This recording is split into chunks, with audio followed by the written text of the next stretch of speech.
नमस्कार जय भरत। क्या हाल है भाई?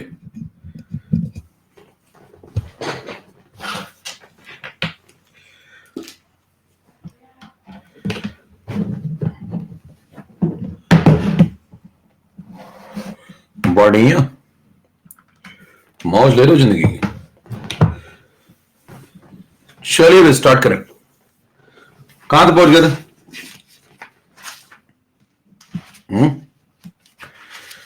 अगर आपकी याददाश्त थोड़ी दुरुस्त हो जैसे कि मेरी, तो फैक्टर्स चालू होने वाले थे और उसके पहले आरएनए थ्योरी हो गई थी। सही है। जूनियर जे स्टार, जूनियर सो रहा भैया, सुबह तक नहीं उठता वो। मौज ले रहा जिंदगी की वो।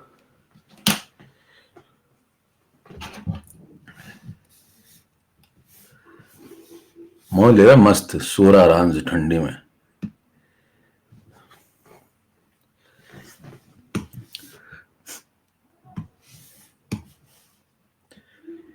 चलिए भाई। नहीं अभी नहीं खाता मेथी की सब्जी। अभी कैसे खा लेगा, बाद में खाएगा। चलो स्टार्ट करें। फटाफट आ जाओ भाई सब लोग। पिछली क्लास करके आए हो सब लोग? पिछली क्लास करके आए हो? भी बताया तो क्या नाम है क्या नहीं है, सब तो बताया। तुम लोग भूल जाते हो क्या? इंस्टा पे बताए हुए नाम।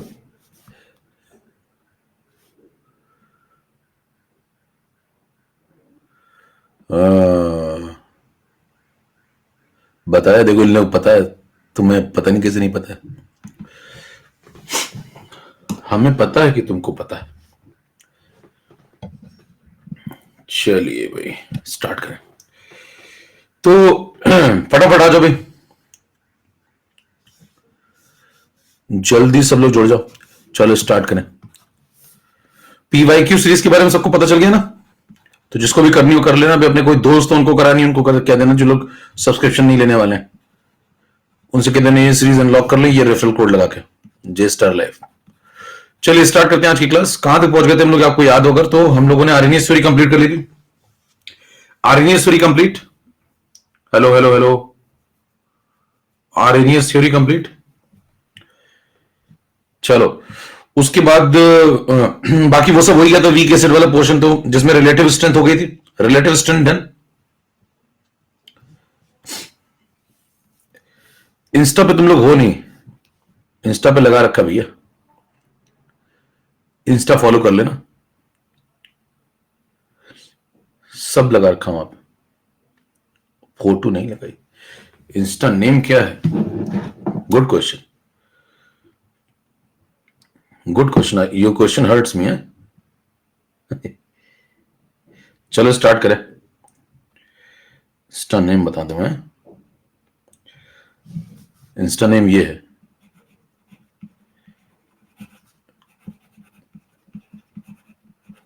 अजय मिश्रा एकेएम। चलिए फटाफट एक बार सब लोग अंगूठा लगा दीजिए जल्दी से। स्टार्ट करें। पिछली क्लास जिन्होंने नहीं की भैया कर लेना। रात को 9 बजे रिशेड्यूल हो गई थी। अगर आपको नहीं पता तो बता दे रहा हूं, रात को 9 बजे रिशेड्यूल हो गई थी। आपस में लिंक शेयर कर लेना, ठीक है? ओके चलो चैट बंद, काम चालू।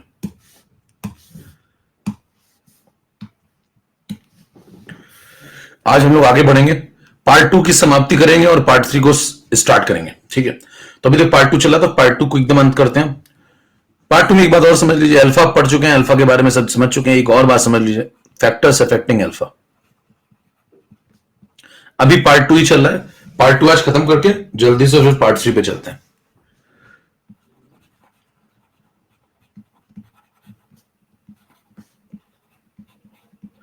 देखिए डिग्री ऑफ डिसोसिएशन है इसका नाम। आप डिग्री ऑफ फाइनाइजेशन भी आप बोल सकते हैं। क्यों क्यों बोल सकते हैं भाई?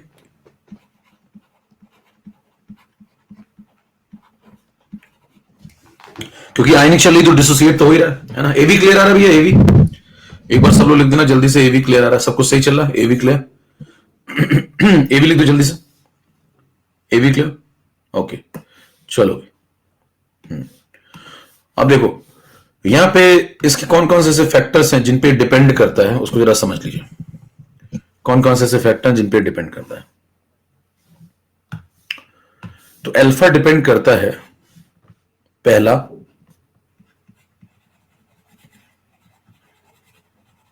Temperature.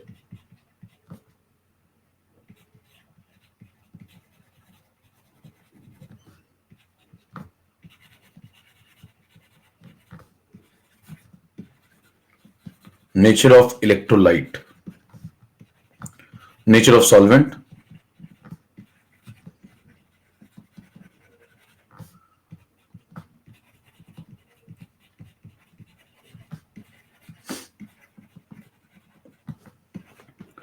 Mixing of other ions. ठीक है। और जिसका भैया केमिकल काइनेटिक्स गलती से कभी कुछ छूट गया हो, कोई लेक्चर छूट गया हो या कोई बात मिस हो गई हो, अल्फा अचीवर में चल रहा है तो अल्फा अचीवर में अपना कवर कर लेना। मान लो गलती से कुछ छूट गया हो, क्योंकि आप कवर फिर दोबारा करने का मौका मिलेगा नहीं, कहानी खत्म की तरफ चल रही है अब, और सब कुछ समाप्त होएगा धीरे धीरे। तो मतलब जो शुरू किया था वो सब खत्म करेंगे, इसलिए आप जो भी लोग काइनेटिक्स छूट गई हो, उसके बाद जिसका इक्विलिब्रियम छूट गया हो, उनके लिए अल्फा अचीवर बैच में बैकलॉग कवर कर लीजिए। वहां जाकर के आपकी जो भी क्लास, जितनी भी क्लास छूटी हो, वहां जाके कवर कर लीजिएगा। ठीक है भाई, समझ में आ गई बात? चलो आगे बढ़ो। इसको शॉर्टकट में बना लेते हैं, दिमाग पर रखने का तरीका देखो। टेम्परेचर का टी ले लो, डाइल्यूशन का डी ले लो, इलेक्ट्रोलाइट का ई ले लो, सॉल्वेंट का एस ले लो, और आयंस का आई ले लो। तो शॉर्ट फॉर्म बनता है इसका टी देसी। जब भी आपको अल्फा की याद आए तो देसी चाय पिए, टी देसी, बराबर। तो जब भी अल्फा की याद आए तो टी देसी पिए, याद रहेगा मामला। तो ये 5 फैक्टर्स हैं। Slide number 1। अब इसको समझ लेते हैं जरा कि ये फैक्टर कैसे काम करते हैं। स्लाइड नंबर 2 पे आइए। पहला फैक्टर है टेम्परेचर।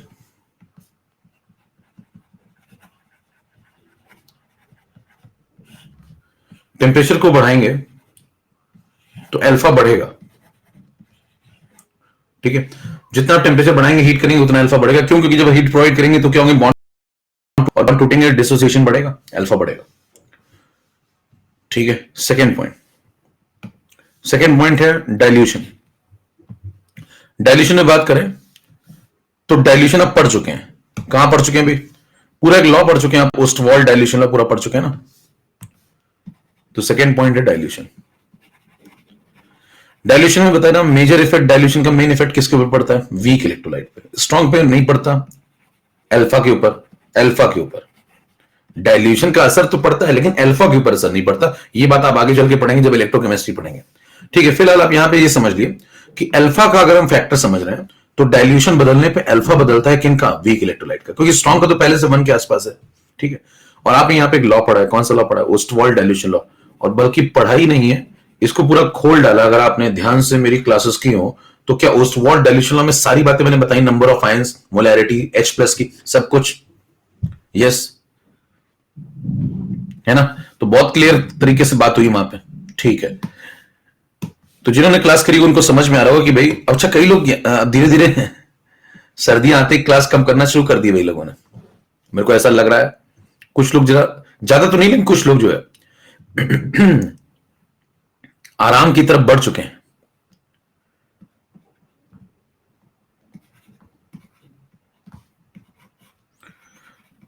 तो मैंने आपको पहले ही बताया, जिन्होंने सोना स्टार्ट कर दिया ना भैया, समझ लीजिए अगली सर्दियां शुरू हो गई हैं। ठीक है। उसके बाद फिर बैठ के सैड सॉन्ग सुनते रहते हैं जब सिलेक्शन नहीं होता। तो अगली सर्दियों में बैठ के जो है सैड सॉन्ग सुनेंगे।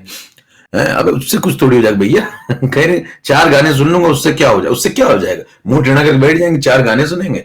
किलो भैया बहुत आई गई आते हैं, तुम ही आना, है ना? अच्छा सिला दिया। अब बैठ के गाने सुनो, क्या होगा उससे? पहले पढ़ लेते तो सर्दियों में मौज ले रहे थे, अब गाने सुनो बैठ के स्पीकर ईयरफोन लगा के। चलो भाई, तो इसलिए जो है पढ़ लीजिए, बाकी सब तो धोखा है, पढ़ लो बेटा, मौका है। बाकी सब जो, हाँ, नहीं तो फोसला ग्रुप के मेंबर बन जाओगे, frustrated one sided lover association. हाँ, इसके मेंबर बहुत फैले हुए हैं, लगातार इनकी ब्रांचेस खुल रही है हर दिशा में, फोसला मेंबर्स। चलिए देखिए, अल्फा प्रोपोर्शनल टू डाइल्यूशन, ये सब आप पढ़ चुके हैं तो इसको बताने की आवश्यकता नहीं है। वीक इलेक्ट्रोलाइट पे लगता है अल्फा के ऊपर असर जो पड़ता है, डाइल्यूशन बढ़ाने पे अल्फा बढ़ जाता है, लेकिन ये असर आपको सिर्फ वीक में देखने को मिलेगा, स्ट्रॉन्ग में नहीं मिलेगा। ये बात हो चुकी है। तो डाइल्यूशन का मेन असर पड़ता है वीक इलेक्ट्रोलाइट पे, वीक एसिड और वीक बेस पे। ये भी डन। नेचर ऑफ इलेक्ट्रोलाइट पे जो भैया तीसरा पॉइंट, स्लाइड नंबर 3 पे आइए। नेचर ऑफ इलेक्ट्रोलाइट,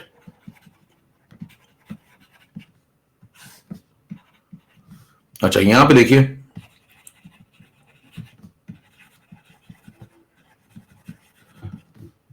और इसीलिए मैं पीवाईक्यू सीरीज देखी, बिल्कुल सही टाइम पे लॉन्च की मैंने, सोच समझ के हर चीज में सही समय पे करता हूं। इस समय बिल्कुल सही समय पीवाईक्यू शुरू कर लेने का, क्योंकि अगर अभी नहीं करेंगे, आप सोच रहे हैं एकदम लास्ट में सारे चैप्टर की कर लूंगा PYQ, previous year question PYQ का फुल फॉर्म बता दूं पहले तो अगर आप ये सोच के बैठे कि मैं लास्ट में करूंगा सारे चैप्टर की एक साथ, तो भैया नहीं हो पाती है, ये सब कल्पनाओं में रह जाता है और बाद में जो है कल्पना ही छोड़ चली जाती है। तो स्ट्रॉन्ग इलेक्ट्रोलाइट इसलिए कह रहा हूं कर लीजिए बिल्कुल सही समय। मैं इसीलिए आपको पहली क्लास में बोला था, जो व्यक्ति मुझे 100% फॉलो करेगा, 100%, अब 100% का मतलब भैया समझ रहे हो, 100% का मतलब 100% होता है, फिर उसमें सवाल नहीं होता करूं क्या, सोचें क्या, आए क्या, समझ पा रहे? जो मैंने कहा ना, जो मेरा 100% मतलब भक्त बन गया, मोक्ष तय है, लेकिन 100% बनना होगा आपको, मतलब उसमें फिर इफ बट नहीं होता है, कोई कंडीशन नहीं, बिना किसी शर्त के, एकदम मतलब बस जो कह रहा हूं वो करते जाइए, मोक्ष की प्राप्ति होगी, एक सवाल नहीं गलत होगा। बाकी लोग यही सब मानते नहीं है, कई लोग 1 साल में मान जाते हैं, कई 2-3 साल में मान जाते हैं, मानना सबको पड़ता है, नहीं तो फील्ड छोड़ देते हैं लोग। अब सुनिए, स्ट्रॉन्ग इलेक्ट्रोलाइट में देखिए इरिवर्सिबिलिटी होती है, अल्फा 1 होता है, और वीक में अल्फा 1 से कम होता है। तो देखो अल्फा बदल रहा है, अगर आप इलेक्ट्रोलाइट चेंज करेंगे अल्फा बदलेगा, पार्ट 1 में ऐसा चला था, पार्ट 2 में ऐसा चला, ऐसा पढ़ चुके हम लोग। तो ये देखो क्या बदला मैंने, ये मैंने बदला इलेक्ट्रोलाइट, इलेक्ट्रोलाइट जब चेंज करूंगा तो अल्फा चेंज होता है, यस ठीक है। नेक्स्ट पॉइंट, तो ये तीसरा पॉइंट भी डन। चौथे पे आइए, नेचर ऑफ सॉल्वेंट, अगर आप सॉल्वेंट को बदल देंगे तो भी अल्फा चेंज होगा। पेज नंबर 4 पे जो slide number, nature of solvent. देखिए जब आप सॉल्वेंट को बदलते हैं तो जो सॉल्वेंट है उसका डाइलेक्ट्रिक कांस्टेंट बदल जाता है। जैसे एग्जांपल के तौर पे आप कोई पर्टिकुलर एक इलेक्ट्रोलाइट लें और उसको अलग अलग सॉल्वेंट में डालें, जैसे NaCl ले लें, एक बार NaCl को पानी में डाल दो, एक बार NaCl को D2O में डाल दो, एक बार बेंजीन में डाल दो, बेंजीन नहीं, फिर बेंजीन डाल, बेंजीन, तो देखिए NaCl एक इलेक्ट्रोलाइट है,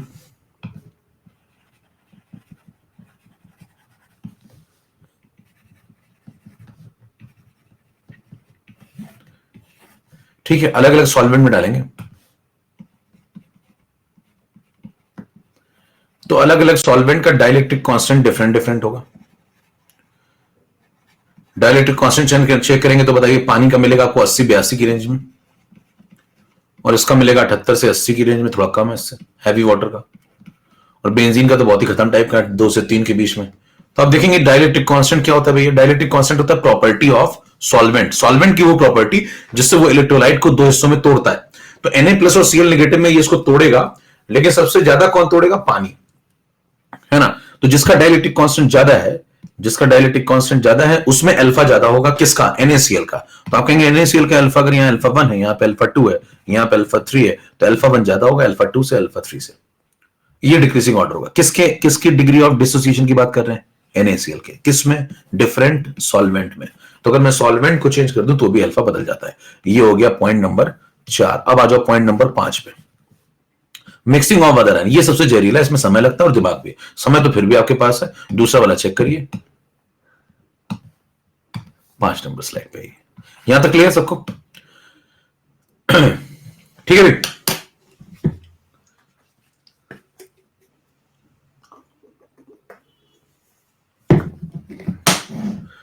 चलो भाई 5 नंबर पे आओ।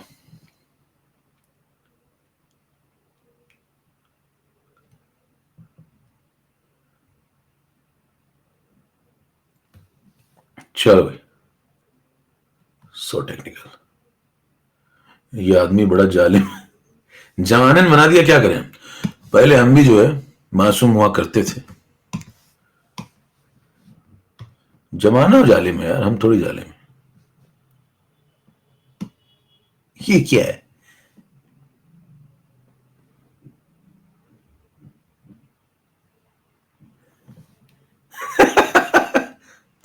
तुम क्या क्या लिखते रहते यार।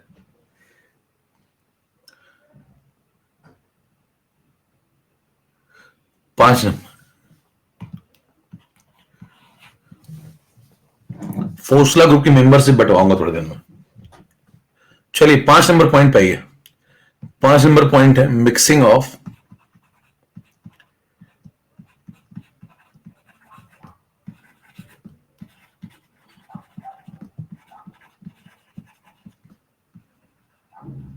Other ions.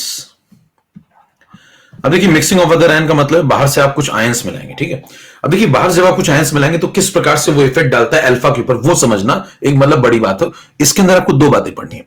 देखिए, बाहर से कोई व्यक्ति आया है तो या तो वो देखिए समझदार होगा। जैसे मान लीजिए आपकी क्लास में बैठे हुए आप लोग, है ना, मान लीजिए ऑफलाइन क्लास में बैठे होते हैं, तो मान लीजिए आपकी क्लास में किसी की एंट्री हुई, तो या तो वो समझदार होगा या तो आपके जैसा होगा। मैंने कुछ कहा नहीं, ठीक है। कई लोगों को समझ में नहीं आया होगा। तो अब देखिए ध्यान से, मैंने ये थोड़ी कहा आप कुछ है। मैंने कहा या तो समझदार होगा या तो आपके जैसा होगा। तो आप बहुत समझदार भी तो हो सकते हैं। आप निगेटिव सोचते हो यार, निगेटिव क्यों सोचते हो जीवन में। अच्छा जीने नहीं देता है। हाँ तो देखिए, तो अगर वो आपके जैसा हुआ तो एक लगेगा इफेक्ट जिसका नाम है कॉमन एन इफेक्ट, और अगर आपके अपोजिट नेचर का हुआ तो दूसरा इफेक्ट लगता है जिसको बोलते हैं ऑड एन इफेक्ट। तो भाई बाहर से कोई व्यक्ति आए तो या तो आपके आयंस जो पहले से मौजूद हैं उनसे मैच करेगा, और या तो मैच नहीं करेगा, या तो सेम नेचर का होगा या तो अपोजिट नेचर का होगा। तो 2 प्रकार के इफेक्ट पढ़ने आपको, कॉमन एन इफेक्ट और ऑड एन इफेक्ट। तो ओड एन नहीं है, ये ओड एन इफेक्ट पढ़ाते हैं कई लोग, तो ये ओड एन नहीं है भैया, ये ऑड एन इफेक्ट है, ठीक है। तो ओड एन मत करिएगा। चलिए 6 नंबर पे आएगा, ओड और टोड करते रहते हैं, लॉग को लोग करते हैं। अबे लोग है तो हम लोग कौन है। लॉग अगर लोग है तो हम लोग कौन है। कह रहे हम लोग भी लोग हैं, लॉग भी लोग हैं। कह रहे मैं पा को फा बोलता हूं तो फा को क्या बोलूंगा, कह रहे फा को फा बोलूंगा। 6 नंबर पे आएगी। अब कॉमन एन इफेक्ट पढ़ना शुरू करिए। है विचित्र टाइप के लोग दुनिया में। कॉमन एन इफेक्ट, मैं लोग ले लूंगा। कहे कितने लोग ले लो, कितने लोग हैं। कॉमन एन इफेक्ट डेफिनेशन ले भैया। इफ वी मिक्स, तलफ्फुज नहीं सही है, तलफ्फुज समझते हैं। If you mix a strong electrolyte, जुबान साफ होनी चाहिए।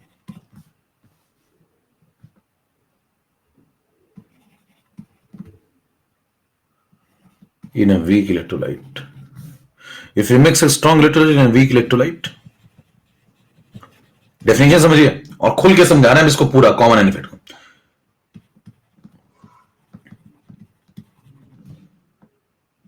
which have a common ion between them,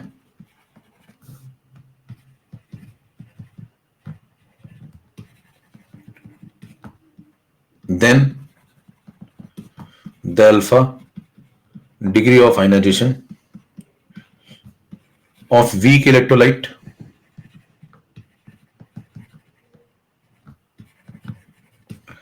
decreases। ठीक है, अब डेफिनेशन ध्यान से पढ़ी, क्या बोला है। कह रहा है कि एक स्ट्रॉन्ग इलेक्ट्रोलाइट जब आप मिलाते हैं किसी वीक इलेक्ट्रोलाइट में, है ना, तो अगर दोनों के बीच में कॉमन आयन है तो फिर जो अल्फा है किसका, वीक का, वो घट जाता है। इसको बोलते हैं कॉमन एन इफेक्ट। ये है कंसेप्ट कॉमन एन इफेक्ट। अब इसको समझते हैं थोड़ा अंदर चल के। अंदर चलिए, तो ठीक है हल्की सी डेफिनेशन हो गई। अंदर चलिए तो इसकी शर्तें, कब लगता है कॉमन एन इफेक्ट। शर्त number 1, condition number 1, one electrolyte must be strong and another must be weak।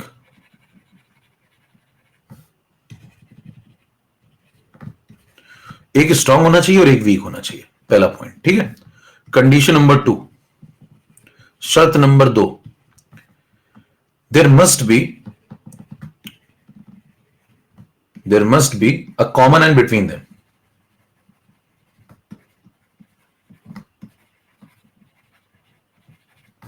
ठीक है, दोनों के बीच में होना चाहिए. कंडीशन नंबर 3, both conditions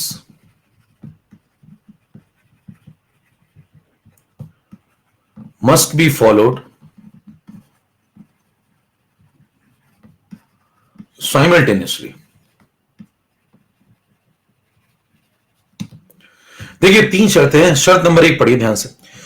एक इलेक्ट्रोलाइट स्ट्रांग होना चाहिए भैया, दूसरा इलेक्ट्रोलाइट वीक होना चाहिए. शर्त नंबर 1 ये है. दोनों के बीच में कोई कॉमन आयन भी होना चाहिए. कॉमन आयन नहीं होगा तो फिर आप कॉमन आयन इफेक्ट कैसे लगाएंगे. शर्त नंबर 3 ये कहती है कि दोनों शर्तें एक साथ लागू होनी चाहिए. ऐसा नहीं कि पहली वाली लग गई भैया और दूसरी वाली लगी नहीं, आपने कहा 50% कॉमन आयन इफेक्ट लगवा दो, क्या नहीं, ऐसा नहीं चलता है. दोनों शर्तें एक साथ लगनी चाहिए. अब आप पहले ये सीखिए कॉमन आयन इफेक्ट लगता कहां पे नहीं लगता है ना. तो मैं कुछ एग्जांपल आपको दे रहा हूं, आपको टिक क्रॉस लगाना है कि इसमें कॉमन आयन इफेक्ट लगेगा, किसमें नहीं लगेगा. चलिए स्टार्ट. पहला ये,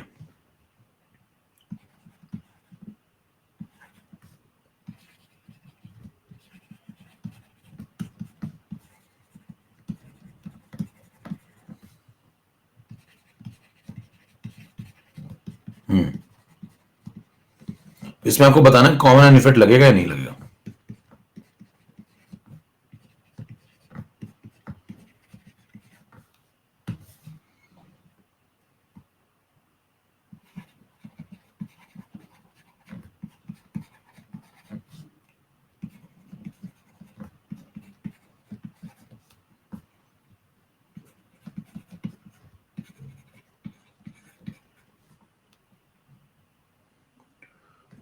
ठीक है भाई, चलो इतने काफी.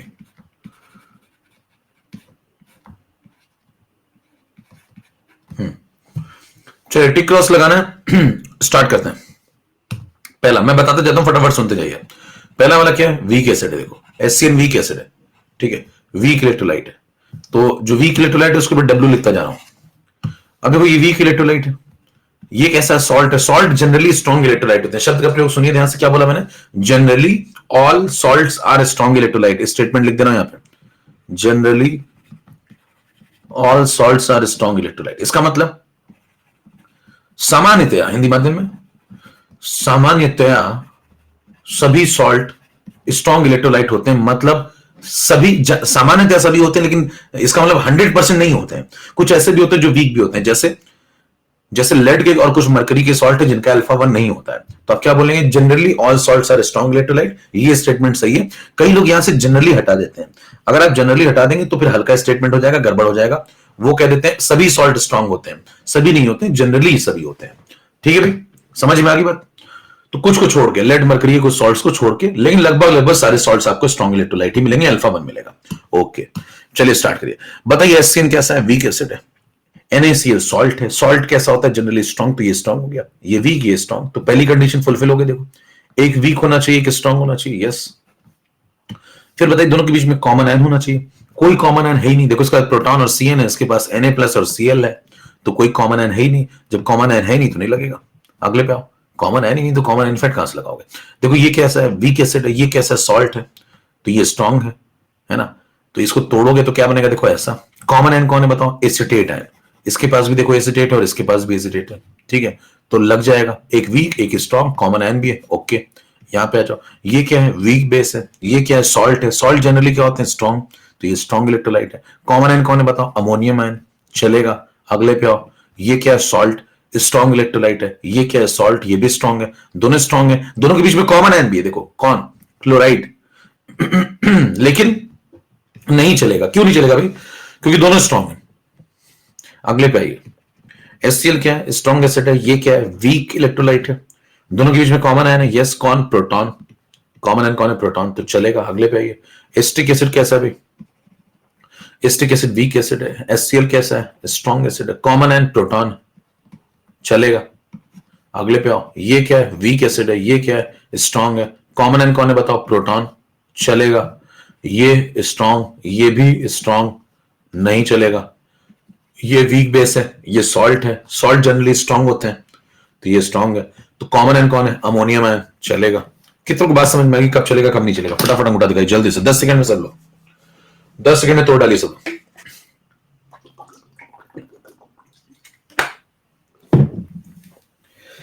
ठीक है भाई, ओके। अब उसके बाद आगे चलते हैं। अब तो हमने ये सीखा पहले वाले में क्या हुआ, पहले में भैया ये वीक एसिड हो गया, ये सॉल्ट स्ट्रॉन्ग है, तो कॉमन आयन ही नहीं तो कहां से चलेगा? ठीक है। अब हमने ये सीखा कि कॉमन आयन इफेक्ट कब लगता है और कब नहीं लगता है। ठीक है, कब लगता है और कब नहीं लगता। अब जब लगता है, जब नहीं लगता तो नहीं लगता, फिर क्यों पढ़ोगे आगे, है ना? लेकिन जब लगता है तो कैसे लगता है, उस पर सवाल क्या आता है, वो सब बातें आप पढ़ने जा रहे हैं। समझ पा रहे हैं?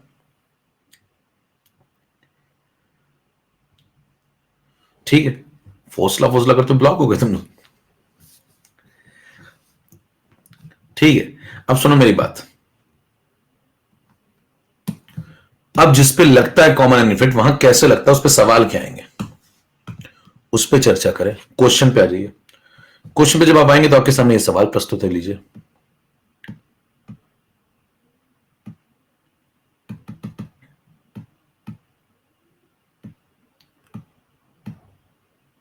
ये सब हो गया था, ये भी हो गया था, ये भी हो गया था, ये भी हो गया था, ये भी हो गया था। ये पूरी स्लाइड ही हो गई थी। नई स्लाइड ले लेते हैं, दूसरी में होगा।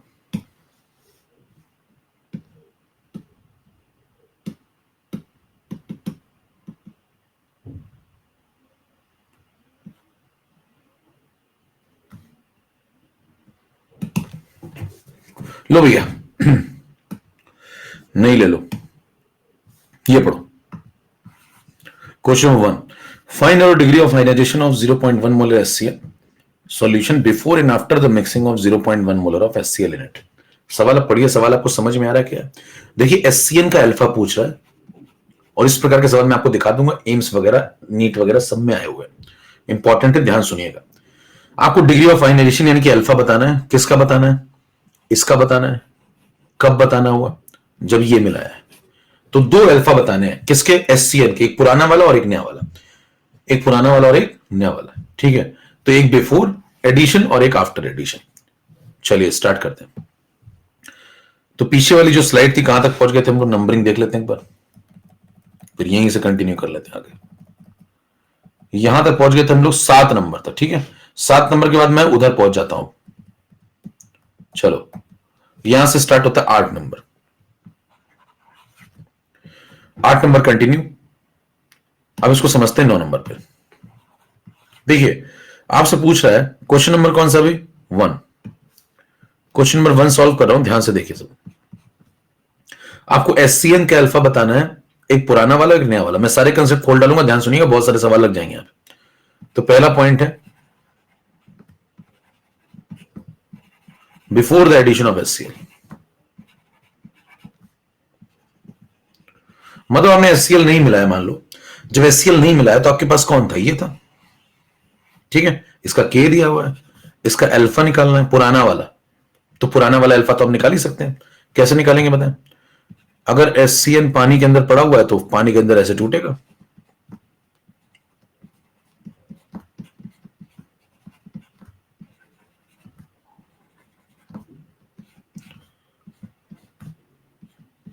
ठीक है, अब ऐसे टूटेगा तो बताइए फिर ये 0.1 में से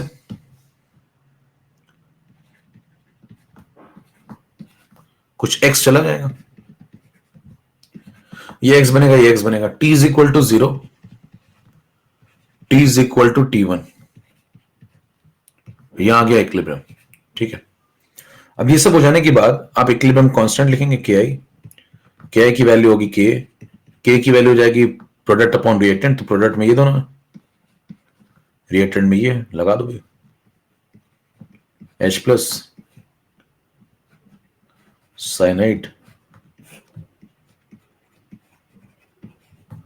वैल्यू लगा दो। इसकी x है, इसकी भी x है। कोई फॉर्मूला नहीं लगा रहा, मैं लॉजिक लगा रहा हूं। देखिए, ये लगा दिया, ये हो गया x square upon 0.1 minus x. ठीक है, अब बताओ k की वैल्यू कितनी भी? 10 टू द पावर -7 है। सवाल पढ़ लो, पीछे दिया हुआ। और देखो k बहुत छोटा है,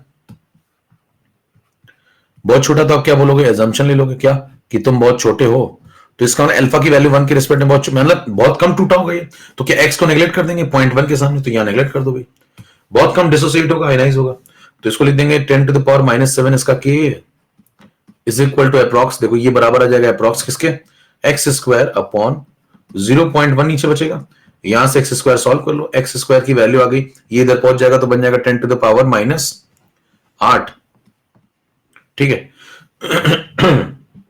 अब उसके बाद ये बन जाएगा x की वैल्यू आ गई 10 to the power -4, चलो भाई x आ गया 10 to the power -4। अब ध्यान दीजिए x की वैल्यू आ गई 10 to the power -4, तो अगला सवाल है क्या ये अल्फा है, तो जवाब है नहीं, ये अल्फा नहीं है, ये थोड़ी अल्फा है। अल्फा क्या होता है बताओ, अल्फा वो होता है जो 1 में से टूटे, ये तो 0.1 में से टूटा, देखो x कौन है, x वो है जो 0.1 में से टूटा, 0.1 में से अगर x टूटा है, तो मैंने आपको पढ़ाया था बहुत कायदे से केमिकल इक्विलिब्रियम में भी, 0.1 में से x टूटा है तो 1 में से कितना टूटा है, x अपॉन 0.1, यूनिटरी मेथड, और 1 में से जितना टूटेगा वही तो अल्फा होगा, तो क्या ये अल्फा है, यस ये अल्फा है, तो अल्फा बना चुका है x अपॉन 0.1, x की वैल्यू पुट कर दीजिए 10 to the power -4 divide by 0.1, यहां से आपको अल्फा मिल जाएगा, अल्फा की वैल्यू कितनी आ गई भाई, ये ऊपर जाएगा 0.1 तो 10 बन जाएगा, अल्फा आ गया 10 to the power -3, दिख रहा है भाई, अल्फा 1 आ गया 10 to the power -3, काफी छोटा अल्फा है, ये पहला अल्फा आ गया। कितनों को यहां तक की बात समझ में आ गई, अभी मैंने HCl नहीं मिलाया, हाँ भाई अभी मैंने HCl नहीं मिलाया, ये तो आपको पहले भी करना था, ये काम आप पहले भी कर चुके हैं, ये कोई बहुत नया काम तो नहीं है। अब नया काम जो करने वाले हैं भाई, ये तो पार्ट 2 में कर चुके ना ये काम, हाँ भाई आई लाइक इट, हाँ भाई ये तो कर चुके हैं ना पार्ट 2 में, अब पार्ट 3 में क्या करने, पार्ट 2 खत्म होने वाला ना, तो अब क्या करने वाले हैं, नया पार्ट 2 के जाते जाते नया क्या करने वाले हैं वो सुनिए, नया ये करने वाले हैं, इसकी जिंदगी में क्या मिला दूंगा मैं, HCl, इसकी जिंदगी में क्या मिला दूंगा, HCl, HCl कौन है बताओ, स्ट्रॉन्ग एसिड है, ठीक है, HCl है स्ट्रॉन्ग एसिड। अभी मैं आपको लॉजिक सिखा रहा हूं, सुनते जाइए ध्यान से, मैंने कहा ना अच्छे भक्त की तरह आइए और बैठ जाइए, प्रभु सब जानते हैं कब खेलना है, कैसे खेलना है, कुछ कह रहा है ऐसे कर सकते हैं क्या वैसे, अभी सब बताएंगे सही समय आने पे, अभी आइए एकदम आराम से बैठ जाइए रिलैक्स होकर के, कि मतलब आप आए हैं तो सामने वाला सब समझ रहा है कि आपके मन में क्या चल रहा है, ठीक है, तो आराम से बैठिए रिलैक्स होकर के, बिल्कुल अपने ज्ञान को समेट करके, ठीक है, आप जो सोच रहे हैं उसका भी सही समय आएगा तब बता दिया जाएगा, जो आप बोल रहे हैं भी आपको थोड़ी देर में समझ में आ जाएगा आप क्या बोल रहे थे और मैं क्या बोल रहा था। चलिए फिलहाल HCl मिलाया आपने, HCl एक स्ट्रॉन्ग एसिड है, HCl एक स्ट्रॉन्ग एसिड है, अब बताना HCl एक स्ट्रॉन्ग एसिड है, तो स्ट्रॉन्ग एसिड जब आप इसके अंदर डालेंगे तो क्या बन जाएगा भैया, कॉमन एन इफेक्ट, देखो ये एक वीक एसिड था, देखो क्या ये एक वीक एसिड था CN, क्या इसका अल्फा बहुत कम था, क्या ये बहुत कम टूटा करता था, लेकिन ये अपनी जिंदगी में खुश था, इसको किसी HCl की जरूरत नहीं थी, HCl कहता मैं आऊं क्या, अब देखिए इसको देख करके इसने कहा कि चलो आ जाओ, क्यों कह दिया, क्योंकि भैया ये स्ट्रॉन्ग एसिड है, तो HCl ने सोचा, ये हाइड्रोजन साइनाइड इसने सोचा कि भाई साहब HCl आने वाला है, मेरी कुछ मदद करेगा, कह रहा है कि भैया मैं स्ट्रॉन्ग एसिड हूं तो मुझे लगा कि मेरी कुछ मदद करेगा, तो HCl ने HCN से पूछा मैं आऊं क्या, है ना, तो मैं आऊं क्या, तो HCN ने कह दिया आ जाओ भैया, स्ट्रॉन्ग एसिड शायद कुछ अच्छा कर जाओ, अब वो आ गया, लेकिन आने के बाद भाई साहब उसने तो कुछ और ही कर डाला, क्या किया उसने, आइए देखते हैं, after the addition of hydrogen cyanide अपनी जिंदगी में खुश था, हालांकि उसका अल्फा कम था लेकिन फिर भी वो खुश था, छोटी सी सही लेकिन जिंदगी तो थी। अब आया HCl एक स्ट्रॉन्ग एसिड है, ध्यान दीजिए जैसे स्ट्रॉन्ग एसिड आएगा क्या करता है वो, ये खुश हो रहा है, देखो स्ट्रॉन्ग आ गया, जैसे आपके पास कोई तेज दिमाग वाला आदमी आ जाए तो आप खुश हो जाते हैं आराम से कि देखो आ गया तेज दिमाग वाला आदमी है, मेरी मदद करेगा, लेकिन आखिरी में क्या होगा देखिए, ये अकेला बैठा था, इक्विलिब्रियम पे था, यहां पे था, देखो यहां पे, ठीक है, 0.1 में से कितना टूट रहा था, ये x बहुत कम टूट रहा था, ये x बन रहा था, ये x बन रहा था, इक्विलिब्रियम था, कौन सा वाला, ओल्ड, कह रहे तुम्हें कैसे पता कि ओल्ड इक्विलिब्रियम है, क्योंकि मैं कहूंगा नया आने वाला है, वो कहता नया कैसे आने वाला, तुम्हें कैसे पता, मैंने कहा इसको रहने नहीं दूंगा, कह रहे क्यों नहीं रहने दोगे इसको, क्योंकि इसकी जिंदगी में कोई और आने वाला है, कौन है वो, HCl कैसा है, HCl स्ट्रॉन्ग एसिड है, ऐसे टूटता है। एससीएन क्या था, एससीएन क्या था, वीक एसिड था, वो वैसे टूटता था। देखो रिवर्सिबल, ये इरिवर्सिबल। अब जब ये टूटेगा, देखो H प्लस बनाएगा और Cl नेगेटिव बनाएगा, तो इसकी मोलैरिटी कितनी मान लो, इसकी मोलैरिटी आपको दी हुई क्वेश्चन में कुछ 0.1 0.2 जो भी दी जाए, यहां 0.2 भी हो सकता है भाई, डेटा चेंज होगा, लॉजिक पे आप फोकस करिए। तो कल को यहां 0.2 भी इसकी मोलैरिटी दे सकता है। तो अभी फिलहाल 0.1 है, तो 0.1 में से 0.1 टूट गया, 0.1 बना, 0.1 बना। अब बताइए क्या होगा, दोनों के बीच में कॉमन आयन है क्या? यस। कौन सा कॉमन आयन है? Proton proton. तो क्या कॉमन आयन इफेक्ट लग जाएगा? यस। कौन किसके ऊपर कॉमन आयन इफेक्ट लगाएगा? तो स्ट्रॉन्ग एसिड लगाएगा वीक के ऊपर। क्या लगाएगा? Common ion effect. अब सवाल उठता है ऐसा क्यों भैया, स्ट्रॉन्ग ने क्यों इफेक्ट लगाया वीक के ऊपर, स्ट्रॉन्ग ने वीक के ऊपर इफेक्ट क्यों लगाया, वीक ने स्ट्रॉन्ग के ऊपर क्यों नहीं लगाया, या दोनों ने दूसरे के ऊपर क्यों नहीं लगा दिया? तो इस सवाल का जवाब सुनिए। देखिए इफेक्ट उसके ऊपर लगता है, प्रभाव या असर उसके ऊपर पड़ता है जो चल रहा है, जो हो चुका है। कुछ लोगों का वक्त गुजर गया है अब जिसका वक्त गुजर गया है उसके ऊपर आप क्या असर डालोगे भैया? जैसे मान लो कोई रिवर्सिबल रिएक्शन ही नहीं है, इरिवर्सिबल है। देखो इरिवर्सिबल, अल्फा 1 था पूरा टूट गया, देखो 0.1 में से 0.1 टूट गया। अब तो खेल ही खत्म हो गया ना एचसीएल का।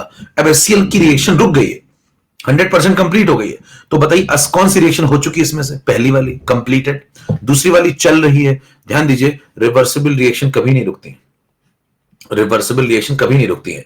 आप इक्विलिब्रियम आने से पहले भी चल रही थी और इक्विलिब्रियम आने के बाद भी चलती हैं, डायनेमिक होता है। तो बताइए ये रिएक्शन चल रही है क्या अभी भी?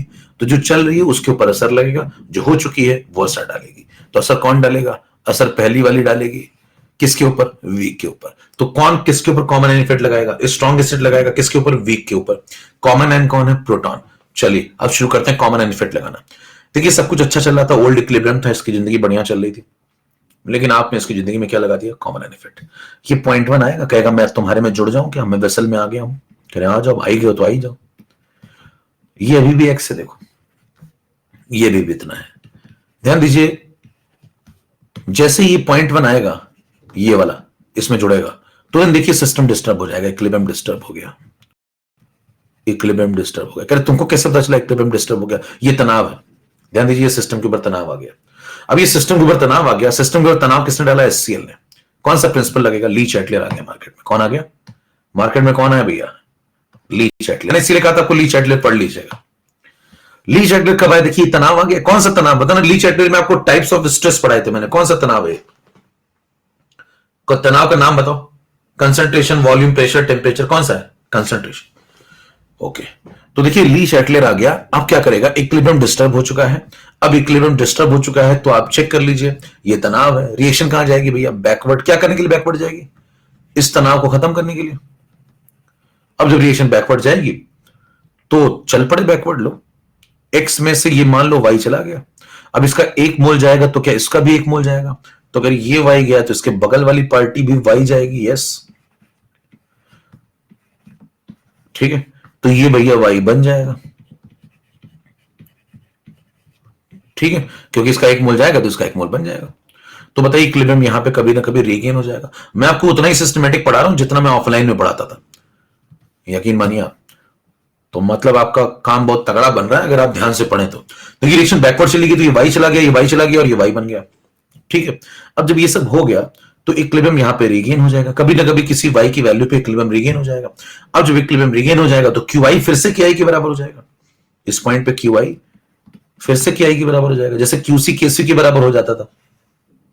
और ली चैटलियर की आत्मा को शांति मिलेगी। फिर आपको सवाल सॉल्व करना होगा आगे। अब मुद्दा ये है कि देखने में बड़ा कठिन लग रहा है एक्स माइनस वाई, तो मैंने कहा थोड़ा आसान बना लेते हैं, साइड में आओ थोड़ा आसान बना लेते हैं।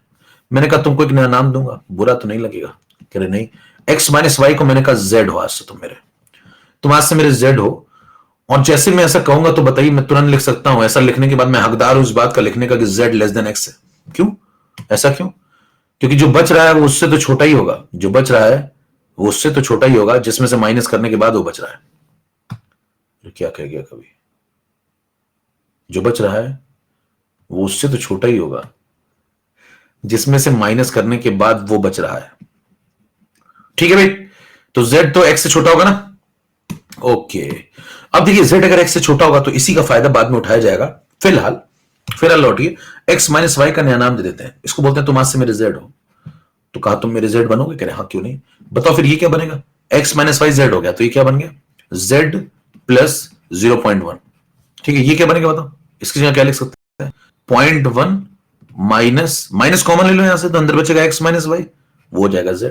देखो माइनस यहां से कॉमन लो तो अंदर बचेगा x माइनस वाई, वो बन जाएगा z। तो बताइए क्या तीन बातें आ गई। अब देखने में पहले से आसान लग रहा है, काम वही चल रहा है, बस नाम बदल दिया थोड़ा सा। देखिए इक्विलिब्रियम रिगेन हुआ है और x माइनस वाई को z बोल दिया। आसान बनाने के लिए QI को KI के बराबर कर देते हैं। कॉमन बेनिफिट लग चुका है, तूफान शांत हो चुका है बराबर, क्योंकि पहले इक्विलिब्रियम था, आपने डिस्टर्ब किया, वो रीगेन हो गया, तूफान शांत हो गया है, सब कुछ स्टेबल हो गया है, सारा डेटा स्टेबल हो गया है। अब शुरू करिए कैलकुलेशन। कैलकुलेशन कब किया जाता है, फाइनल आंसर कब दिया जाता है, अल्फा बताना है, कब बताओगे, जब स्टेबल हो गया। स्टेबल हो गया, अब निकाल लो अल्फा। 11 पे हो। अब देखिए अल्फा जब आप निकालेंगे तो QI को पहले KI के बराबर करो।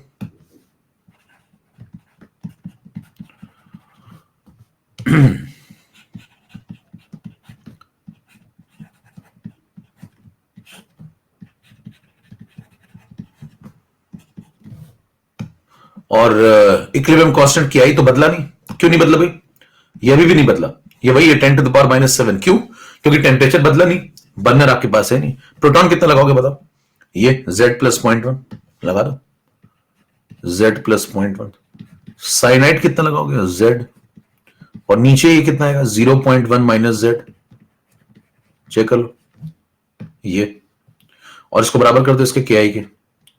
जैसे करोगे देखो क्वाड्रेटिक बन रही है, क्वाड्रेटिक आपसे लीनियर सॉल्व नहीं होती, बातें क्वाड्रेटिक की हो रही हैं, तो क्या करोगे, फिर से एजम्पशन लोगे। देखिए जब भी आपको आपसे कैलकुलेशन पूरा सही से नहीं हो पाता है तो आप एजम्पशन लेके अप्रॉक्स आंसर देते हैं, यही एजम्पशन का मतलब होता है। कोई पूछे ये एजम्पशन क्या चलता रहता है, बताओ जरा मेरे को, कहेंगे भैया जब कैलकुलेशन हो नहीं पाता पूरा तो एजम्पशन का सहारा लिया जाता है, जिससे कि अप्रॉक्स कैलकुलेशन आसानी से हो जाए। तो ये कोई बहुत अच्छी चीज नहीं है एजम्पशन, कैलकुलेशन मिस्टेक है, लेकिन छोटी सी है इसलिए चल जाती है, और जब तक छोटी है तभी तक चलेगी। यकीन मानिए जिस दिन गलती बड़ी होगी उस दिन वो अपराध बन जाती है। तो नादानी करनी अपराध नहीं। अब मेरे को एक बात बताइए, ZX से छोटा है, ZX से छोटा है, और X आप निकाल चुके, अगर आप पीछे पलट के देखें तो X ही निकला हुआ कितना, 10 टू द पावर -4। देखो यही वाला तो X है, वहां पे X कितना है 10 टू द पावर -4, और ZX से छोटा है। तो बताइए कि Z 10 टू द पावर -4 से छोटा है, X की वैल्यू लगा दें, और जो चीज 10 टू द पावर -4 से छोटी है, बताओ जो चीज 10 टू द पावर -4 से छोटी है, क्या एजम्पशन ले सकते हैं कि 0.1 के सामने बहुत छोटी होगी।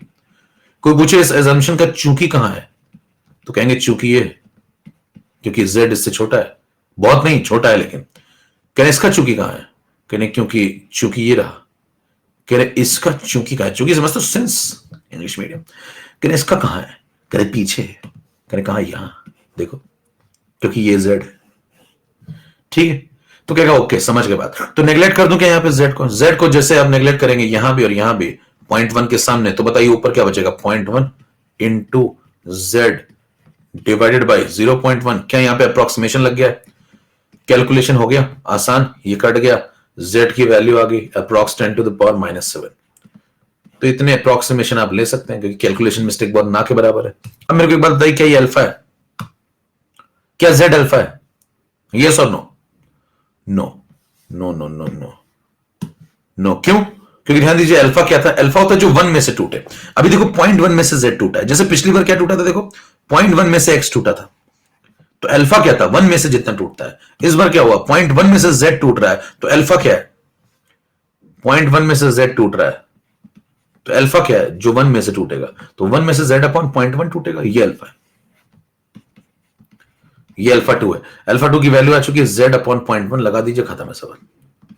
Z की value 10 to the power -7 divide by 0.1, और ये आंसर आ गया कितना, ऊपर जाके क्या बना देगा 10 टू द पावर -6। चेक करिए, बाद वाला अल्फा आ गया 10 टू द पावर -6। पुराना वाला अल्फा कितना आया था, पुराना वाला अल्फा कितना आया था, पुराना वाला आया था 10 टू द पावर -3। चेक कर लो, पुराना वाला अल्फा आया था 10 टू द पावर -3, बाद वाला अल्फा आया 10 टू द पावर -6। बताइए SCN ने SCL को आने दिया था, SCN ने SCL को आने दिया था कि तुम स्ट्रॉन्ग एसिड हो, मेरा कुछ अच्छा करोगे, लेकिन ध्यान दीजिए HCl जब से आया है SCN की जिंदगी और बर्बाद हो गई है। क्यों, HCl ने SCN के ऊपर कॉमन एन इफेक्ट लगा दिया है, और अब उसे उतना भी नहीं टूटने देता जितना वो पहले टूटता था। क्या उसका अल्फा और गिरा दिया है, पहले तो 10⁻³ टूटता था, अल्फा था, अब वो 10⁻⁶ टूटता है। क्या उसका अल्फा और गिर गया है? कितने गुना अल्फा गिर गया? 1000 गुना। यही तो कॉमन एन इफेक्ट है। क्या वीक इलेक्ट्रोलाइट को और वीक बना दिया गया है? क्या इस वीक इलेक्ट्रोलाइट को और ज्यादा वीक बना दिया गया है? पहले ये बहुत कम टूटता था, अभी और कम टूटता है, क्योंकि पहले इसकी रिएक्शन बहुत कम आगे जाती थी, थोड़ी पीछे भी आती है, तो क्या ये और और कम टूटेगा?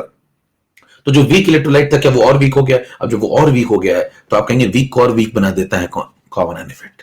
तो एससीएन की जिंदगी और खराब हो गई। देखिए कितनों को पूरी बात समझ में आ गई यहां तक? जल्दी से तोड़िए फटाफट, 10 सेकंड। तो रिलैक्स कर लेता हूं। लाइफ में रिलैक्स करना बहुत जरूरी है। देखिए बीच में करते रहा करिए।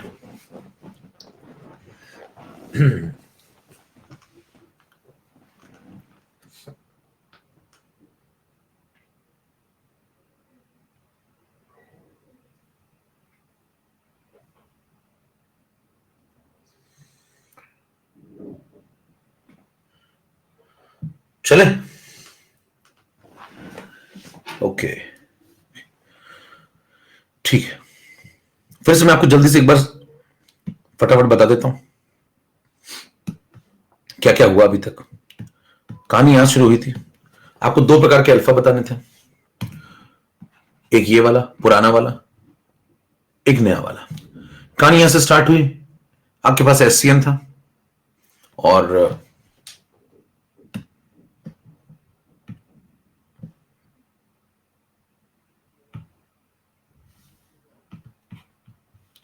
हाँ भाई चलो देखो, कहानी यहां से स्टार्ट हुई। आपके पास एससीएन था, एससीएन को आपने तोड़ा और वो बन गया H प्लस और Cn नेगेटिव। ठीक है, H प्लस और Cn negative.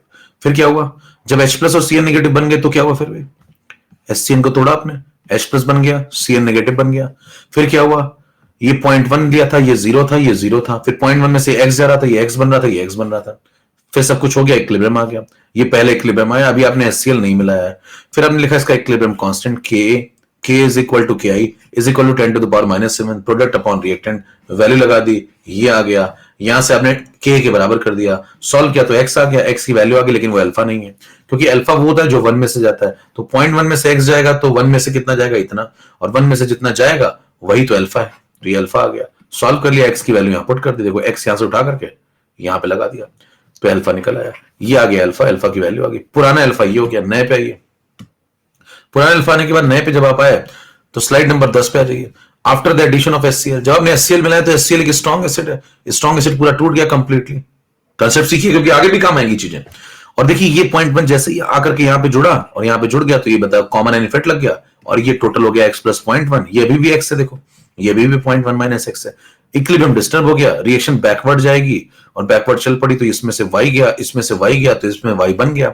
x minus y को नया नाम दे दो तुम, क्या? z कह दो, आज से तुम मेरे z हो। इसका ना z x से छोटा हो गया और x कितना था? 10⁻⁻⁴, तो z 10⁻⁴ से भी छोटा हो गया। इसका आगे फायदा उठाएंगे। फिर मैंने x माइनस y को z लिख दिया, यहां भी लिख दिया और यहां भी लिख दिया, तो ये देखने में थोड़ा आसान हो गया। QI को KI के बराबर कर दिया, इक्विलिब्रियम रिगेन हो गया। नेक्स्ट स्लाइड पे चले तो QI KI के बराबर हो गया, ये बराबर कर दिया, यहां तीनों की वैल्यू पुट कर दी और जब वैल्यू पुट कर दी तो एजम्पशन ये लिया कि z 0.1 से बहुत छोटा है। कोई पूछेगा ऐसा क्यों? क्योंकि z 10⁻⁴ से छोटा है। कह रहा है ऐसा क्यों? कह रहा पीछे समझाया था, क्योंकि z x से छोटा है, x 10⁻⁴ है। ठीक है, अब अगर z इससे बहुत छोटा है तो z को नेगलेक्ट कर दो। आपने यहां भी नेगलेक्ट कर दिया, यहां भी नेगलेक्ट कर दिया, तो ये 0.1 बचा, ये भी 0.1 बचा, ये z बचा, सॉल्व हो गया, 0.1 कट गया, ये आ गया z की आपको मिल गई वैल्यू। कितनी मिल गई z की वैल्यू भाई? 10⁻⁷। अल्फा क्या होता है? अल्फा होता है 0.1 में से जितना गया है वो थोड़ी अल्फा है, 1 में से जितना जाएगा वो अल्फा है। तो 1 में से ये गया, ये अल्फा है, ये निकाल लिया, सॉल्व कर लिया, आंसर आ गया। कि तो पूरी बात समझ में आ गई? जल्दी से तोड़िए फटाफट।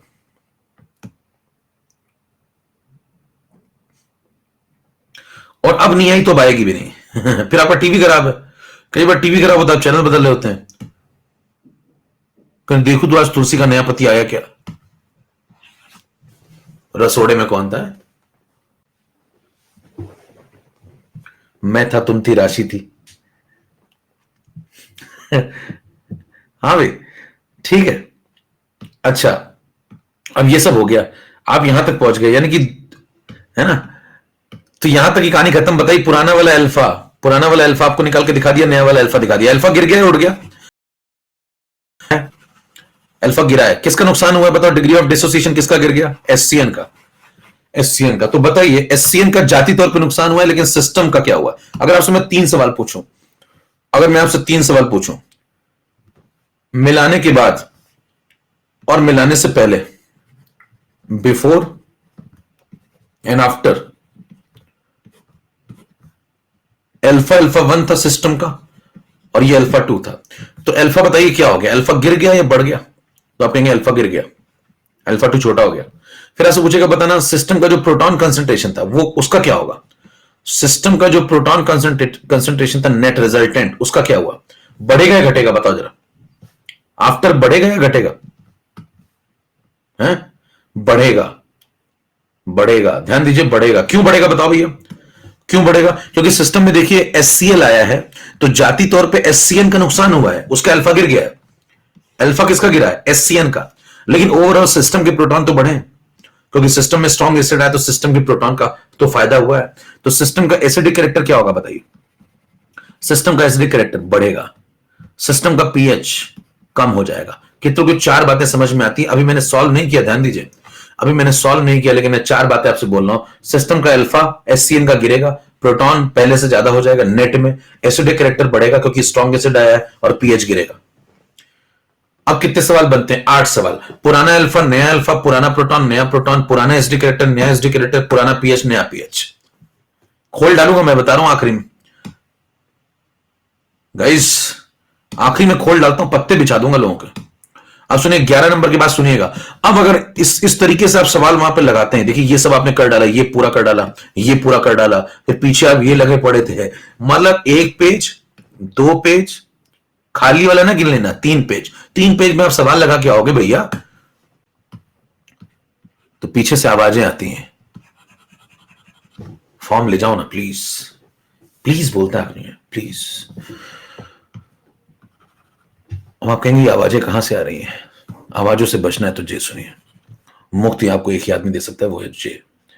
जे क्या कहता है सुनिए, जे कहता है थोड़ा सा दिमाग लगाइए और जल्दी निपटाइए। अब मैं कितने सवाल निपटाने जा रहा हूं, ध्यान से आप सुनिएगा। 6 सवाल, 6 सवाल, 6 सवाल में कौन कौन से? पुराना अल्फा, नया अल्फा, कितना घटेगा वो तो ठीक है, कितना?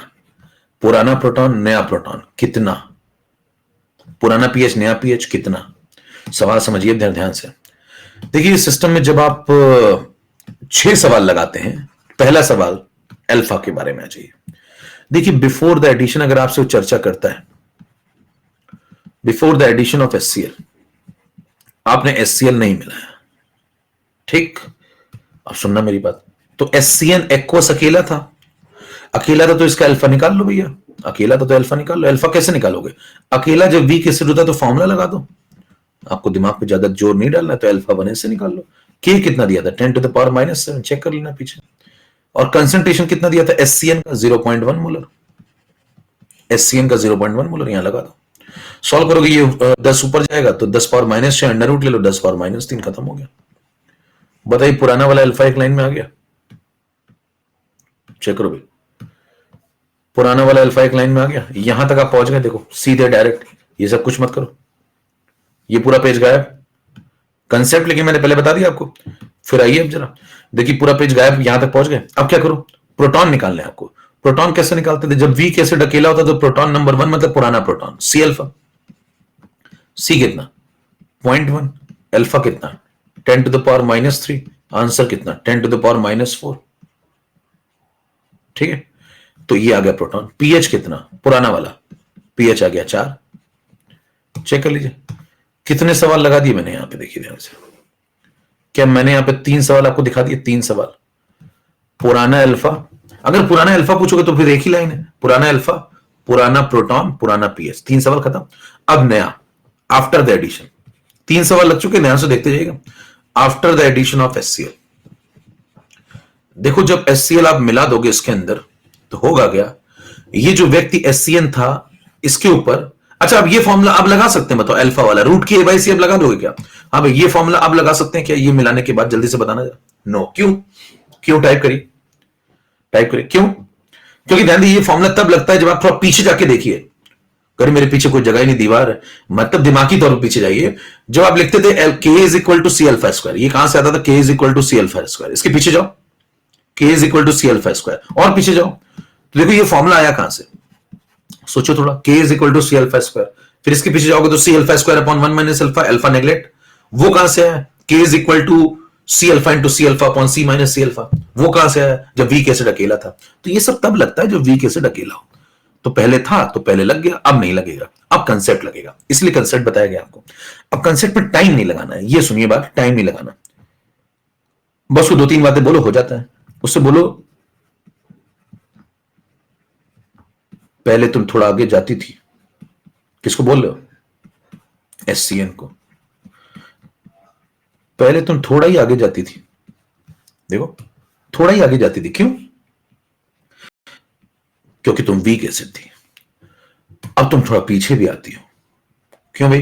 अब थोड़ा पीछे क्यों आती है रिएक्शन? पहले थोड़ा ही आगे जाती थी क्योंकि वीक थी, अब ये थोड़ा पीछे भी आती है। क्यों पीछे क्यों आती है?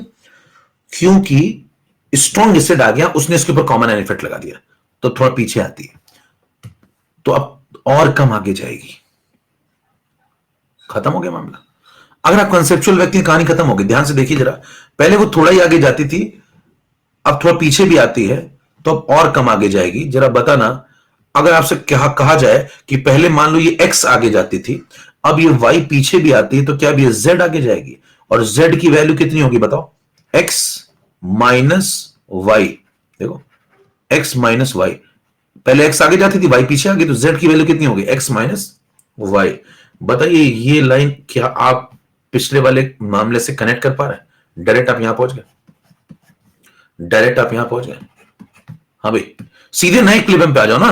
देखो ये पुराने इक्विलिब्रियम पे x आगे जाती थी, नए इक्विलिब्रियम पे z आगे जाती है, क्योंकि y पीछे आती है। तो सीधे पहुंचो ना नए इक्विलिब्रियम पे, बीच में क्यों बात करें, है ना? सीधे पहुंचो नए इक्विलिब्रियम पे। पॉइंट 1 था, नए इक्विलिब्रियम पे आ जाओ डायरेक्ट। न्यू इक्विलिब्रियम पे बताना पॉइंट 1 में से कितना जाती है? z, और ये बनाती है z, ये बनाती है z, क्योंकि अब ये z आगे जाती है। इतनी बात समझ में आती है? अब अगर ये z आगे जाती है तो ये सब हुआ क्यों? ये सब हुआ क्यों? क्योंकि ये y पीछे आई। y क्यों पीछे आई? क्योंकि कॉमन आयन इफेक्ट लगा। कॉमन आयन इफेक्ट क्यों लगा? क्योंकि कॉमन आयन है। कॉमन आयन कौन है? प्रोटॉन है। तो प्रोटॉन कितनी जगह से आएगा? 2 जगह से। ये z कौन दे रहा है? ये तो ये दे रहा है, क्योंकि ये z आगे जाती है रिएक्शन। तो बताइए कॉमन आयन एक और जगह से भी तो आ रहा होगा, कॉमन आयन एक और जगह से भी तो आ रहा होगा। कौन सा? HCl। और HCl कितना मिला आपने? 0.1 मोलर। अगर 0.2 मिलाते तो 0.2 प्रोटॉन मिलता, 0.1 मिला है तो 0.1 प्रोटॉन मिलेगा। जितना भी मिलेगा वो यहां जोड़ना पड़ेगा, क्योंकि H+ के 2 सोर्स हैं। एक तो ये नेट अब कितना आगे जाती है वो देख लो, और दूसरा 0.1 जो HCl दे रहा है। तो बताइए ये Z कौन दे रहा है भैया? ये Z कौन दे रहा है? ये तो SCN दे रहा है। ये 0.1 कौन दे रहा है? ये HCl दे रहा है। ये वाला Z कौन दे रहा है? ये तो SCN ही दे रहा है। क्या बातें समझ में आ रही? अब बताइए आपको इक्विलिब्रियम मिल गया, फटाफट आगे बढ़ो। जब इक्विलिब्रियम मिल गया तो बताइए, जब x नेग्लेक्ट हुआ करता था तो z तो और आराम से नेग्लेक्ट होगा। किसके सामने? 0.1 के सामने। यहां भी। तो बताइए यहां पे आप किसको नेग्लेक्ट कर रहे हैं? HCl से, यानी कि वीक एसिड से आने वाले प्रोटॉन को नेग्लेक्ट कर रहे हैं। किसके सामने? स्ट्रॉन्ग एसिड से आने वाले प्रोटॉन के सामने। अब बताइए qy को Ki के बराबर लिख दो, तो इक्विलिब्रियम कांस्टेंट कितना है? 10⁻⁷ अप्रॉक्स। प्रोटॉन कंसंट्रेशन नेट में कितना हो गया? देखो ये तो नेग्लेक्ट हो गया, z गया नेग्लेक्ट हो गया, तो बचा कितना? 0.1। ये हो गया प्रोटॉन। साइनाइड कितना हो गया? साइनाइड हो गया z। नीचे बताना HCl कितना हो गया? 0.1। z तो नेग्लेक्ट हो गया। बताओ ये कट गया इससे, z की वैल्यू आ गई। z की वैल्यू जैसे आ गई, अगली लाइन में अल्फा आ जाएगा। कैसे? अल्फा कैसे आ जाएगा? आप अगर 0.1 में से z जाती हो, अब ये सब थोड़ी फॉर्मूला लगेगा, अब लॉजिक लगेगा। इसे लॉजिक बताया आपको। 0.1 में से z जाती हो तो एक में से कितना जाओगी? z अपॉन 0.1, तो अल्फा 2 आ गया। लो z अपॉन 0.1, खत्म आंसर। ये आंसर आ गया 10⁻⁶। ये नया अल्फा है। क्या देखिए पिछली बार से बहुत कम टाइम लग रहा है। एक सवाल अल्फा सॉल्व हो गया। अब प्रोटॉन निकाल लो और पीएच निकाल लो। 2 सवाल और सॉल्व कर लो इसमें। देखो 2 सवाल और सॉल्व करोगे तो बताना नया प्रोटॉन कौन कंट्रोल कर रहा है? प्रोटॉन 2 जगह से आ रहा है। कहां से? 2 जगह से, HCN से, HCl से। लेकिन ये वाला Z नेग्लेक्ट हो जा रहा है, तो नेट में कौन कंट्रोल कर रहा है? HCl कंट्रोल कर रहा है। तो प्रोटॉन कितना आएगा? 0.1। कंट्रोल कौन कर रहा है? Strong acid. पीएच कितना आएगा? 1। चेक करिए, ये फाइनल वाला है, pH2 बोल दो, H+2 बोल दो। तो बताइए जरा ध्यान से देखिए, अल्फा की वैल्यू पहले कितनी थी? 10⁻⁻3। अब कितनी है? 10⁻⁻6। क्या कम हो गई? कम हो गई। प्रोटॉन की वैल्यू पहले कितनी थी? 10⁻⁴। अब कितनी हो गई? 0.1।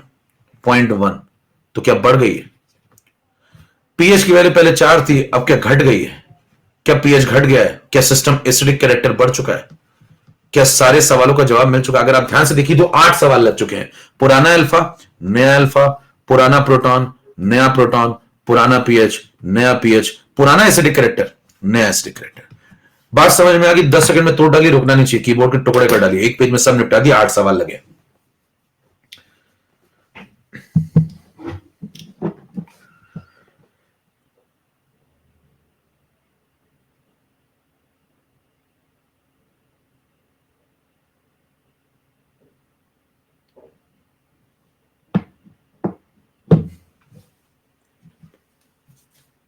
और अब जिसको नहीं समझना समझ लीजिए आपके लिए वो है नहीं। सबके लिए सब कुछ नहीं होता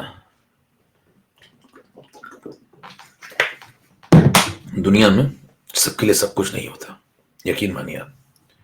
ये बात जितनी जल्दी आप समझ लेंगे उतना खुश रहेंगे।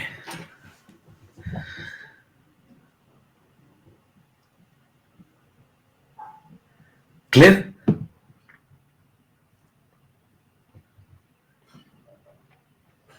तो पुराना अल्फा, नया अल्फा, पुराना प्रोटॉन, नया प्रोटॉन, पुराना पीएच, नया पीएच। मतलब बताइए, मैंने आपको 4 एनालिसिस बताई थी पीछे, 4 एनालिसिस बताई थी, चारों होगी, ध्यान से देखिए। अगर आप बिफोर एंड आफ्टर में आपको मैंने 4 एनालिसिस बताई थी। मैंने कहा था कि जब आप एचसीएल मिला देंगे तो क्या क्या होगा। अल्फा पहले से कम हो जाएगा, प्रोटॉन नेट रिजल्टेंट पहले से बढ़ जाएगा, देखिए हो रहा है, पीएच पहले से घट जाएगा, एसिडिक कैरेक्टर बढ़ जाएगा। क्या सारी बातें हो रही हैं? और क्या इन पे पुराना और नया 8 सवाल बन सकते थे? तो क्या 8 सवाल बन गए? बताइए, सिस्टम के प्रोटॉन को कंट्रोल कौन कर रहा है? Strong acid. कोई पूछे अब सिस्टम के प्रोटॉन को कंट्रोल कौन करता है? Strong acid. ठीक है। और अगर मान लीजिए सवाल ये वाला आता, जैसे ये वाला सवाल है, देखिए वहां इतना तो पूछेगा नहीं आपसे कि सब पूछ डाला, सब तो नहीं पूछेगा ना। वहां क्या क्या पूछता है आपसे? मान लो ये सवाल आ गया, लो ऐसे सवाल आते हैं एक लाइन के, लो एक लाइन का सवाल है, मेरे से पूछता है बताओ ये सवाल है, तो मैं कुछ पेन ही नहीं चलाऊंगा ज्यादा इसमें। देखो 2 लाइन का सवाल होता है, खत्म हो जाती कहानी। ध्यान सुनना, जिसके कंसेप्ट क्लियर होते हैं ना, वो सब किया होता है जो मैंने भी करवाया है। तो क्या करता है देखो, बिफोर एंड आफ्टर। कहता बिफोर, लो बिफोर बताने के लिए क्या करेगा, कहेगा यही निपटा दूंगा, alpha is equal to root K by सी।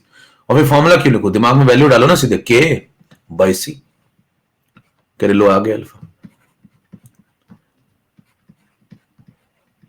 लो भैया आंसर। कह रहे आफ्टर, कह रहे आफ्टर भी लो। कह रहे क्यू आई के आई के बराबर होगा, कह रहे हाँ, के आई वही रहेगा। अच्छा यहां क्या लिखते हैं हम लोग, प्रोटॉन कंसंट्रेशन नए इक्विलिब्रियम पे। यहां क्या लिखते हैं, साइनाइड। और यहां क्या लिखते हैं, एससीएन। यही तो करते हैं ना अभी, इक्विलिब्रियम की बात है। अच्छा प्रोटॉन कहां से कंट्रोल हो रहा है? प्रोटॉन कहां से कंट्रोल होगा? एचसीएल से। तो एचसीएल जितना प्रोटॉन दे रहा है वो यहां लिख दो। साइनाइड कितना होगा, जब रिएक्शन नेट में जेड आगे जाएगी तो जेड आ जाएगा। एससीएन कितना होगा, 0.1 माइनस जेड। देखो ये 0.1 था, इसमें से जेड जा रहा होगा, तो 0.1 में से जब जेड जाएगा तो जेड को नेग्लेक्ट कर दो, नेग्लेक्ट कर दो तो यहां से जेड हटा दो। लो भैया खत्म। अगली लाइन में तो आंसर आ गया, ये कट गया, जेड की वैल्यू आ गई, जेड आ गया 10⁻⁻7। 0.1 में से जेड गया है तो अल्फा कितना हो गया, जेड बाई 0.1। ये बाद वाला अल्फा है। कितनों बात समझ में आ गई? क्या 2-3 लाइन से ऊपर का सवाल नहीं जाना चाहिए? पुराना अल्फा नया अल्फा देख लीजिए। तो जुगाड़ आप समझ पा रहे हैं? अगर आपको दिमाग चलता है, देखिए ये सब तब कर पाएंगे जल्दी जल्दी जब आपने वो सब पढ़ रखा हो। ये 0.1 क्यों आया एससीएन, ये H प्लस क्यों आया, कहां से कंट्रोल हो रहा है। कल को बताना, यहां पे एससीएल को 0.2 कर दो तो बताओ, ये 0.2 मोलर कर दो तो सवाल में क्या चेंज होगा जरा बताना। अगर यहां 0.2 कर दो तो यहां पे 0.2 कर दो तो ये जो प्रोटॉन आप लिख के बैठे ना 0.1, ये 0.2 हो जाएगा। समझ में आ रही बात? डेटा में क्या चेंज आएगा समझ पा रहे हैं? अच्छा यहां एससीएन की जगह अगर 0.2 कर दूं यहां, तो ये नीचे जो 0.1 लिख के बैठे हो ये 0.2 हो जाएगा। समझ में आ रही बात? कर लेंगे, चलो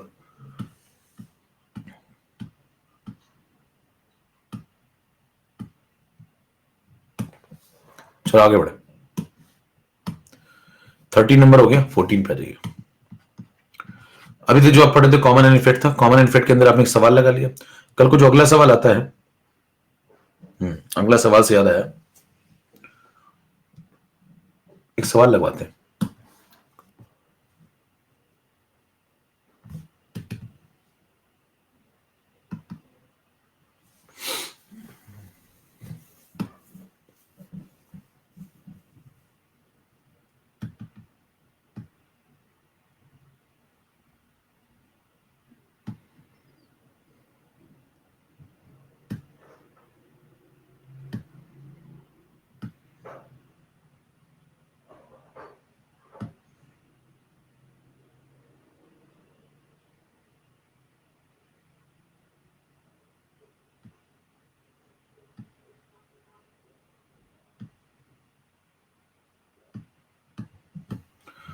एक सवाल ढूंढना पड़ेगा थोड़ा सा, इतना छोटा छोटा दिख ही नहीं रहा। कहाँ है, कहाँ हो तुम, कहाँ हो तुम। चलो मैं इसमें देखता हूँ नंबर कौन सा है। एक क्वेश्चन लगाओगे तो बात क्लियर होगा। लगा लेते हैं उसको, थोड़ा सा 1 मिनट रुकिए। लगाना इसलिए जरूरी है उसको, इसमें शायद है नहीं, दूसरी एक्सरसाइज में होगा, कभी नहीं मिल रहा। चलो ठीक है, इसमें है नहीं। चलो मैं लिख देता हूं। चलो अच्छा, इस एक्सरसाइज में है नहीं एक्चुअली, इसलिए नहीं मिल रहा आपको। चलो सुनना, मैं लिख देता हूं। चलो एक सवाल मैं आपको दे रहा हूं, इससे समझ में आ जाएगा, तय हो जाएगा कि आप समझ चुके हैं या फिर एक्टिंग कर रहे हैं। क्योंकि कई तो एक्टिंग ही करते रहते दिन भर बैठ के, क्योंकि मैं समझदार नजर तो आता हूं।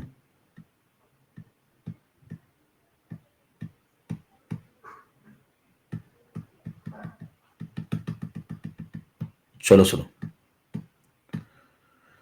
14 नंबर में आपको एक क्वेश्चन दे रहा हूं, सेकंड एक्सरसाइज का है मॉड्यूल का।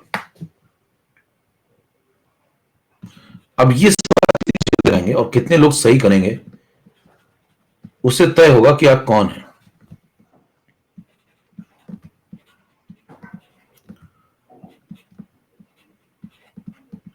और एक बार जब वो तय हो जाए तो फिर ये तय करिएगा, मतलब पहले तो ये तय करिए कि आप हैं, और अगर है तो उसका तय करिए कितने बड़े वाले हैं, इंटेंसिटी क्या है। मतलब दो बातें होती हैं देखिए, एक होता है लिटमस टेस्ट कि आप हैं कि नहीं। और याद रखिएगा जिंदगी में भाई साहब व्यक्ति नहीं बदलता है, सिर्फ समय बदलता है। सवाल पढ़िए, एक बार तय कर लीजिए कौन है आप, व्यक्ति वही रहता है पूरी जिंदगी भर, सिर्फ समय बदलता है।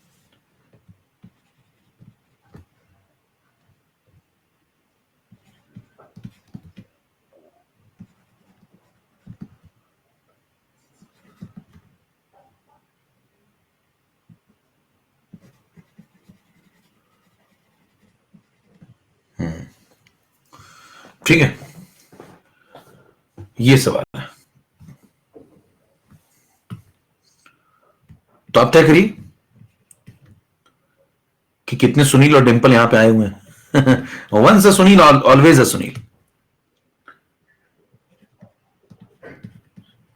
ये याद रखिएगा।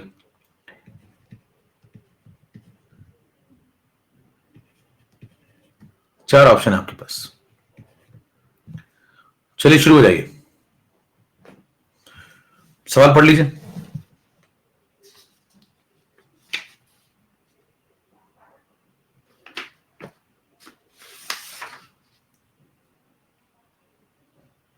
पोलिंग शुरू करो, स्टार्ट। लगा लो, लगा लो, लगा लो पहले।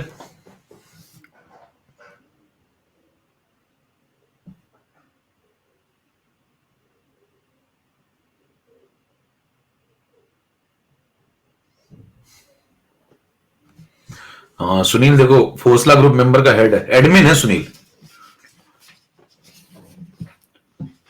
फोसला ग्रुप का एडमिन है सुनील। लगाओ,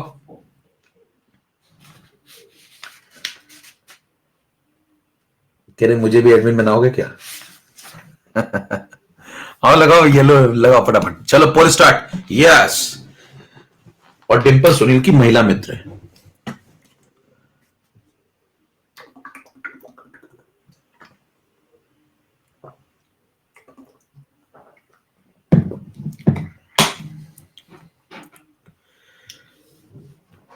ये आपने लगा लिया ना, अगर बिल्कुल सही, 32% का सही हो रहा है। लो भैया, कर दिया अत्याचार, अत्याचार कर दिया। लो, एकदम ऑब्जेक्टिव सवाल है, 32% का सही हुआ। चैतन्य, मेधा, कोयना, पहचानिए तुरंत। अंदर में बहुत लोग पहचान गए होंगे। अब इतना पढ़ाने के बाद अगर ये आपसे नहीं लगाना, यकीन मानिए आप हैं। आपको परसेंटेज अल्फा बताना था, है ना, थोड़ा सामान्य ज्ञान चलता है। तो जिन्होंने जिन्होंने 18% और 36% टिक किया है, वो तो बहुत लंबे वाले हैं। क्योंकि भैया एस्टिक एसिड जो होता है बहुत वीक एसिड होता है, उसका अल्फा वैसे ही कम होता है। HCl आपने और मिला दिया स्ट्रॉन्ग एसिड, तो अल्फा तो और घट गया होगा। प्रतिशत अल्फा पूछा गया था, तो प्रतिशत अल्फा तो वैसे भी आपको 2-4% के ऊपर नहीं मिलने वाला है। 18 और 36% एस्टिक एसिड कहां टूट जाएगा। तो जानलेवा बात कर दिया आपने पहले ही। ठीक है, अच्छा उसके बाद देखिए तब भी लोग सी और डी, तो मैंने कहा ना जो सी और डी टिक कर रहे हैं मतलब वो बहुत लंबे में है, वो बहुत दूर निकल चुके हैं, उनको लाना ही मुश्किल है बहुत, वो वापस नहीं आ सकते। अब देखिए आप क्यू आई को के आई के बराबर करिए, के आई क्या लिखेंगे 1.1 लाइन का सवाल है, अगर मैं जुगाड़ लगाऊं और सीधे दिमाग लगाऊं जो मैंने बताया था पीछे आपको, एक लाइन का सवाल है, यहां लिखो के, यहां लिखा करो प्रोटॉन, यहां लिखा करो जो दूसरा वाला आयन है उसका डेटा, जिसके पास इक्विलिब्रियम किसके पास है, एसिटिक एसिड के पास है, तो यहां कौन आएगा, चलो मैं लिख देता हूं यहां थोड़ी देर के लिए आपके लिए, यहां लिख दिया करो पहले तो प्रोटॉन कितना आएगा भाई, यहां एक तो आएगा प्रोटॉन और एक कौन आएगा यहां पे एसिटेट आयन, और नीचे कौन आएगा एसिटिक एसिड, नीचे कौन आएगा एसिटिक एसिड, चलो यहां लिख देता हूं साफ साफ में, तीन लोग आएंगे देखो इस पूरे एक्सप्रेशन में भाई, इक्विलिब्रियम कांस्टेंट में कौन कौन आता है, एक तो प्रोटॉन आता है, एक एसिटेट आयन आएगा जो आयन दे रहा होगा वो, है ना, और नीचे कौन आएगा बताओ, नीचे एसिटिक एसिड आएगा, यही तो आएगा, पिछली बार तो एससीएन आया था, अब ये चेंज हो गया ना, छस्से उतरो हर बार वही लगाओगे। अब बताओ प्रोटॉन कंट्रोल कहां से होना है, अब दिमाग लगाइए थोड़ा, देखिए इसका प्रोटॉन तो नेगलेक्ट हो जाएगा लास्ट में, आपको पता है कॉमन एनिफेट लगा दिया होगा इसने, तो प्रोटॉन यहां से कंट्रोल होगा, तो बताइए प्रोटॉन कितना लिख देंगे, दिमाग जिसका चलता है वो सीधे लिख देगा 0.1, और ये एसिटिक एसिड कितना टूटा होगा, जेड टूट रहा होगा तो ये जेड बन रहा होगा, और नीचे बताना ये कितना बचेगा, ये 0.2 में से जेड जा रहा होगा तो ये 0.2 बचेगा क्योंकि जेड नेगलेक्ट हो जाएगा, इसको सॉल्व कर लें तो ये आ गया, लो भैया ये आ गया, ये 0.1 0.2 मिलकर 2 बन जाएगा, 2 इधर ले आओ, 2 इधर ले आओ, तो 18 इंटू 2 36, 3 जेड आ गया यहां से, देखो ये 2 बन गया, 2 इधर आ गया, तो 3.6 इंटू 10 पावर -5, क्या ये अल्फा है, नो, अल्फा क्या होता है, अल्फा वो होता है जो 1 में से जाए, अब देखिए यहीं पे खेल है, कंसेप्ट पता है कि नहीं पता ये तय करता है यहां पे। अब बताओ जो एसिटिक एसिड है, अगर आप थोड़ा पैदल है तो लिख लीजिए, एसिटिक एसिड जो है वो ऐसे टूट रहा है भैया, आप देखो, और बताइए एसिटिक एसिड का उसने डेटा चेंज कर दिया, आप अभी वही दिए पड़े, बताओ एसिटिक एसिड ये कितना दिया उसने 0.2 में से अब ये जेड जा रहा है, अब ये जेड बन रहा है, अब ये जेड बन रहा है, और बाकी का प्रोटॉन यहां से आ रहा है, कहां से, दूसरे वाले एसिड से, ये चल रहा है इस बार ध्यान से देखिए, तो बताइए अभी 0.2 में से अगर जेड जा रहा है तो अल्फा क्या लिखोगे, अल्फा होगा जेड अपॉन 0.2, अल्फा होगा जेड अपॉन 0.2, 0.2 में से जेड रुपए अगर जाते हैं तो एक में से कितना जाएगा, जेड अपॉन 0.2, तो इस बार जेड अपॉन 0.1 लगा दिया होगा बहुत लोगों ने, मौज है भैया, इस बार जेड अपॉन 0.2 लगना था, तो यही तो खेल है, कंसेप्ट क्लियर होना, और इसमें आपको परसेंटेज चाहिए तो 100 मल्टीप्लाई कर दो, 100 मल्टीप्लाई कर दो, तो 3.6 10 to the power -5 ये हो गया z अपॉन 0.2 और इंटू 100, और 36 बाई 2 18 होता है, 18 देखते आपकी आंख चमक जानी चाहिए, ये सही है क्योंकि इसमें तो 36 आ रहा है, और 18 वाला ये वाला तो पहले गलत हो गया, तो बचा यही दोनों थे, तो ये 18 वाला सही है, देख लो चेक कर लो, ये 36 बाई 2 18 बन जाएगा, और ये 10 to the power -3 बन जाएगा, डेसिमल लगा लो 0.018। ऑब्जेक्टिव सवाल जल्दी से लग रहा है, ये बहुत अच्छा सवाल है, अगर आप किसी को दे के देखें लगते नहीं लोगों से सवाल जल्दी, और मैं आपको बताऊं 2 लाइन का सवाल है, कितने लोग बात समझ में आ गई, तोड़ डालिए, अब ये सही होना चाहिए था कि नहीं होना चाहिए था बताइए,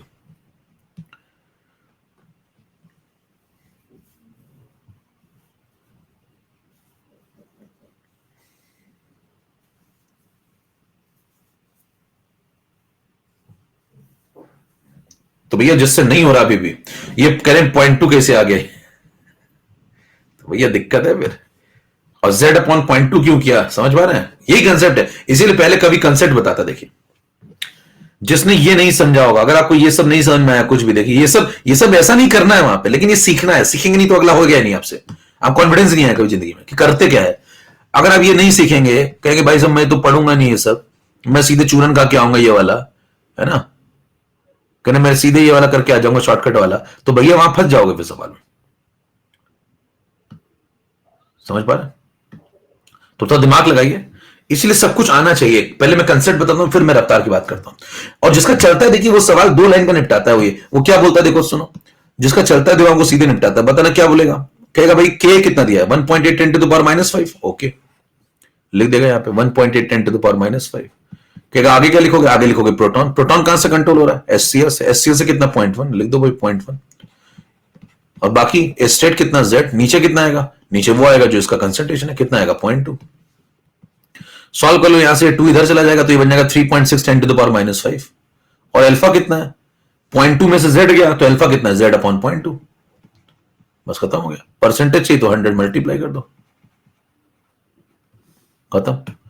बताइए z यहां से कितना आ रहा है, 3.6 10 टू द पावर -5, यहां ले तो 3.6 10 टू द पावर -5, और -5 इससे मल्टीप्लाई हो जाएगा तो बन जाएगा -3 अपॉन 0.2, ये आंसर लो। ये बन गया कितना, 36 2 18, 18 10 पावर -3 0.018। 3-4 लाइन से ऊपर सवाल है नहीं भाई, ये एक लाइन, दूसरी और तीसरी में तो कहानी खत्म। कितनों को बात समझ में आ रही है? तो जिसका चलता है मामला वो फटाफट ये सब लगाता है और निपटाक निकल आता है। बाकी लोग कहते हैं क्या कर दिया उसने, कह रही वो इतना जल्दी जल्दी कैसे कर लेता है, और उसका जल्दी जल्दी चलता है, उसने मेहनत करी है ना। तब आप गुलाबी चद्दर ओढ़ के सो रहे थे, बाद में वो सोएगा आराम से।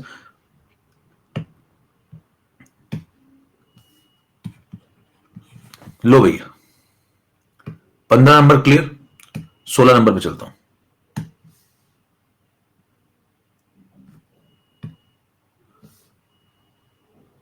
एक क्या खेल है?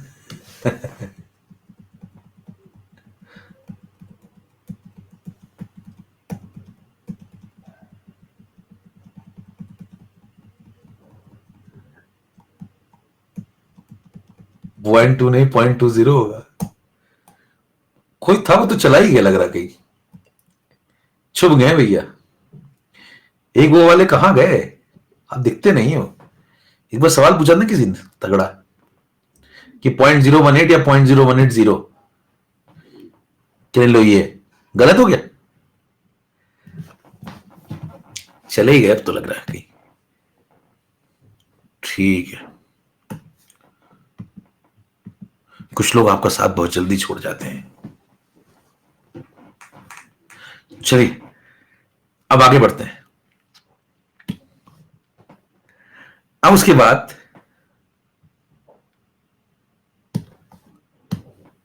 एक लड़की थी दीवानी सी। चलो आगे बढ़े, 16 नंबर पे आओ जल्दी से भैया। अब देखो अगर आपको कंसेप्ट क्लियर हो गया तो आगे से आप, आयनिक का यही फंडा है। देखिए आयनिक में फंडा ये कहता है कि अगर आप एक कंसेप्ट सीख गए तो दूसरा आपसे खुद हो जाना चाहिए। करे कौन सा? करे बताना। एस्टिक एसिड में अभी उसने HCl मिलाया था, तुमने कर लिया था क्या? करे हाँ। करे कल वो NH4OH में उसकी हिम्मत बढ़ गई है, वो NaOH मिलाएगा, तुम कर लोगे क्या? हाँ भाई बोलो, कर लो क्या? बताना क्या कहोगे? कहोगे ये जो एस्टिक एसिड देखिए यही खेल है। एक बार आप कंसेप्ट समझ गए ना तो यही खेल शुरू हो जाता है। अगला सवाल एपीएमटी में आपको मिल सकता है बिल्कुल आराम से। देखिए एस्टिक एसिड कौन है, ध्यान सुनिएगा मेरी बात। एस्टिक एसिड कौन है बताना। एस्टिक एसिड वीक एसिड है, इसमें आपने स्ट्रॉन्ग एसिड मिलाया। कॉमन एंड इफेक्ट लगा कि नहीं लगा भाई? लगा, कॉमन एंड इफेक्ट लगा।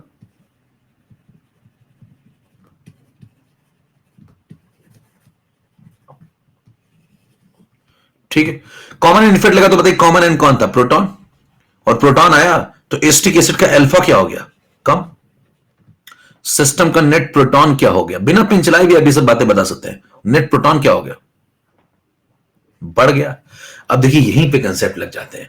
अब मेरे से आप अगर कभी पूछेंगे सवाल कि भाई साहब ये बताओ कि प्रोटॉन कंसंट्रेशन का क्या होगा, पीएच का क्या होगा, तो मैं क्या करूंगा। देखो अगर मेरे को इसका पीएच पता है, जैसे इसका H+ मेरे को पहले पता है, इसका मान लो इसका H+ पता है, तो नया वाला H+ जो अब आएगा वो इससे ज्यादा आएगा, और नया वाला जो पीएच आएगा वो इससे कम आएगा। तो मैं 4 ऑप्शन में देखिए कंपैरेटिव स्टडी करके भी एलिमिनेट कर सकता हूं। इसलिए कंसेप्ट क्लियर होना इंपॉर्टेंट है।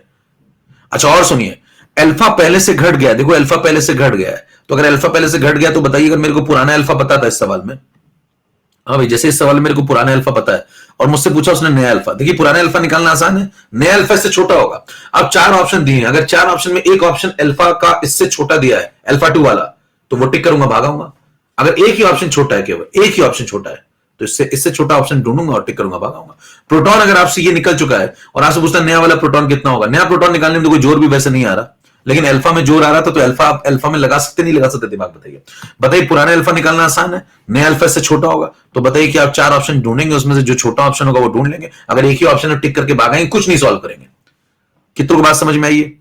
ये सब करना होता है, वहां पे दिमाग आपका इस लेवल पे चलना चाहिए। शातिर दिमाग रखिए, सीधे तरीके से काम नहीं बनता आजकल। आप सुनो मेरी बात, कॉमन एंड इफेक्ट अल्फा घटेगा, H प्लस नेट बढ़ेगा, तो पीएच की वैल्यू कम हो जाएगी और एसिडिक कैरेक्टर बढ़ जाएगा। जरा बताना ये बातें आप पढ़ चुके हैं? यस। अब अगर ये बातें पढ़ चुके हैं तो बताना इधर वाले कहानी अपने आप बना सकते हो। ये वीक बेस है, बताइए ये क्या स्ट्रॉन्ग बेस है। कॉमन एंड इफेक्ट लगेगा कि नहीं लगेगा? कॉमन एंड इफेक्ट लगेगा कि नहीं लगेगा? तो आप कहेंगे लगेगा। लगेगा तो कौन लगाएगा? OH नेगेटिव लगाएगा। इस बार कॉमन एंड इफेक्ट कौन लगाएगा? OH नेगेटिव लगाएगा। पिछली बार कौन लगाता था? प्रोटॉन लगाता था। ये फर्क हो गया। अब मेरे को जल्दी से 4 बातें बताना तुम जरा। इस आदमी का अल्फा क्या हो जाएगा?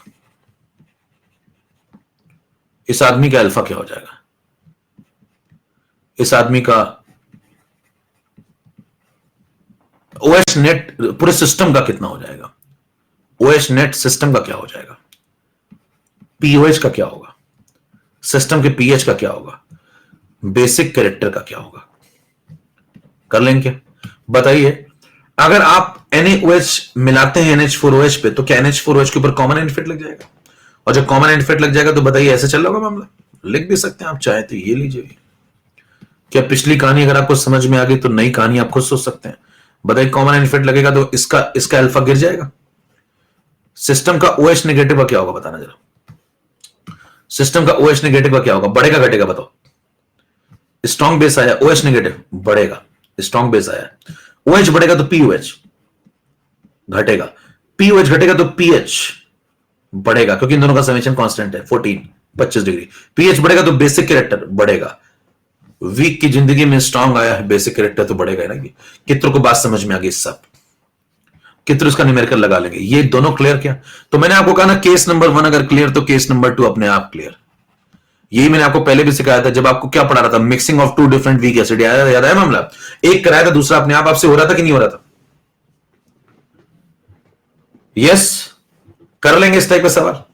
अब क्या होगा सुनना। कितनों को मौज आ रही? कंसेप्ट में घुस रहे हैं कि हम लोग। बताइए किसकी बात किससे हो रही है? जरा बताइए किसकी बात किससे हो रही है? जरा बताइएगा किसकी बात किससे हो रही है? पार्ट 1 वाले की पार्ट 2 से बात हो रही है। अगर आप ध्यान से सुनिए। ये कौन है? ये पार्ट 2 है। ये कौन है? ये पार्ट 1 है। ये नीचे वाली पार्टी कौन है? ये पार्ट 2 है। ये कौन है? ये पार्ट 1 है। तो बताइए क्या पार्ट 1 वाला पार्ट 2 से भी बात करता है कि नहीं करता है? करता है। समझ पा रहे खेल किस लेवल पे कभी खेल रहा है, कभी ये खेल रहा है। पहले याद करिए जब मैंने खेल स्टार्ट किया था तो आयनिक की शुरुआत मैंने कहां से की थी? याद करिए आयनिक की शुरुआत कहां से की थी? पानी से। पहले पानी आया, 25 डिग्री पे पानी आया, 90 डिग्री पे KW निकाला, पीएच निकाला, खेला उसके बाद और न्यूट्रलिटी डिफाइन कर दी। फिर पानी में मैंने कहा पार्ट 1 शुरू करूंगा, स्ट्रॉन्ग एसिड मिलाया, 28 सवाल लगवाया आपको, सबका पीएच निकाला। फिर उनकी आपस में मिक्सिंग कराई पार्ट 1 वालों की, strong acid strong acid, strong base strong base, strong acid strong base. फिर वो सब सवाल लगवा दिए। वो सब जब मिक्सिंग किया हो गया, आपस में खेल लिया पार्ट 1 वालों ने, पार्ट 2 शुरू किया। पार्ट 2 जब शुरू किया तो एस्ट्रिक एसिड पढ़ाया इन फैक्टर 1 वाला, H2CO3 पढ़ाया इन फैक्टर 2 वाला, NH4OH पढ़ाया इन फैक्टर 1 वाला, MgOH होल ट्वाइस पढ़ाया इन फैक्टर 2 वाला, सब पढ़ा दिए, सबका पीएच निकाल लिया। फिर मिक्सिंग शुरू कर दी।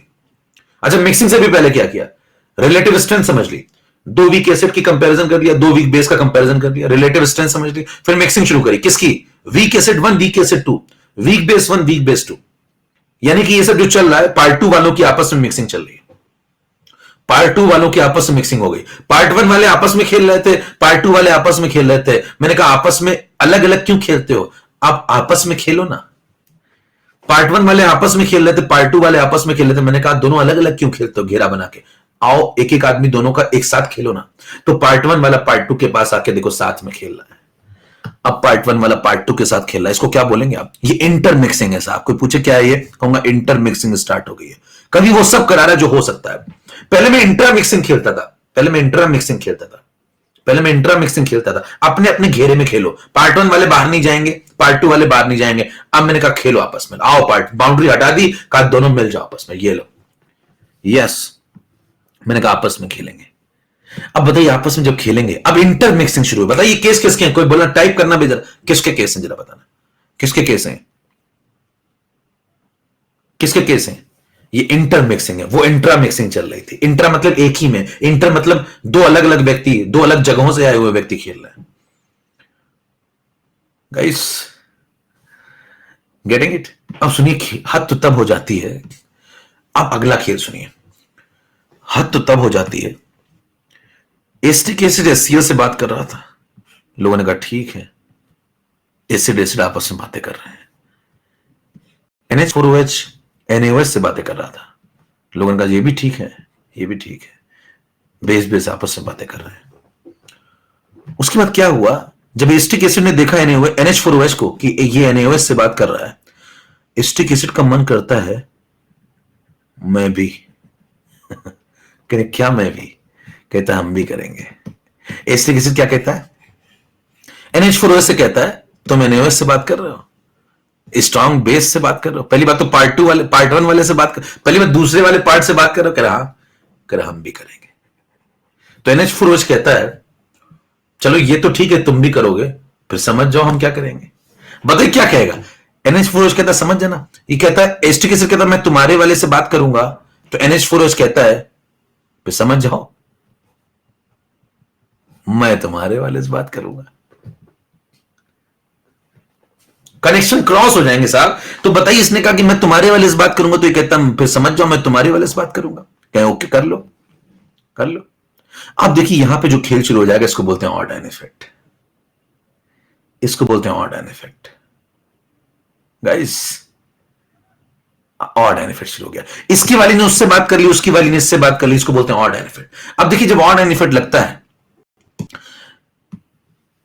मोक्ष की प्राप्ति होगी आखिरी में। देखिए मैंने कहा ना, हर सवाल का जवाब, किसी ने बीच में पूछा था ऐसे कर लें वैसे कर लें, उनको भी जवाब मिल गया होगा। हर सवाल का जवाब मैं बीच में देता जा रहा हूं। देखिए बीच में किसी ने पूछा था ऐसे नहीं कर सकते क्या, यही पूछा था ना कोई, याद करिए। किसी ने बीच में एक सवाल डाला था, alpha is equal to root K by C क्यों नहीं लगा सकते, पूछा था नहीं पूछा था, किसने पूछा था यार बताओ जल्दी से, टैब में पूछा था ना। तो मैंने बता दिया ना, मैंने कहा था मैं सब समझता हूं, कब क्या बोलना है कब क्या नहीं, कब कहां चुप रहना है। तो आप बस खेल देखिए आराम से। अब देखिए समय आ चुका है, इसका वाला उसकी वाले से बात करेगा, उसका वाला इसके वाले से बात करेगा, तो बताइए कंसेप्ट कौन सा लगेगा, ऑड एंड इफेक्ट। अब लगाऊंगा जिंदगी में इसकी ऑड एंड इफेक्ट। क्या होता है odd and effect,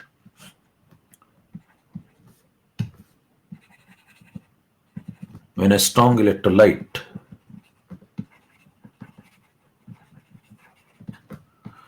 is mixed in a weak electrolyte,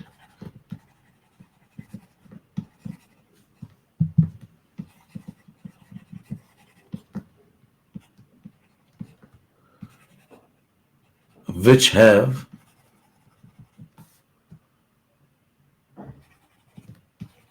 an odd and odd नहीं भी है ना between them, then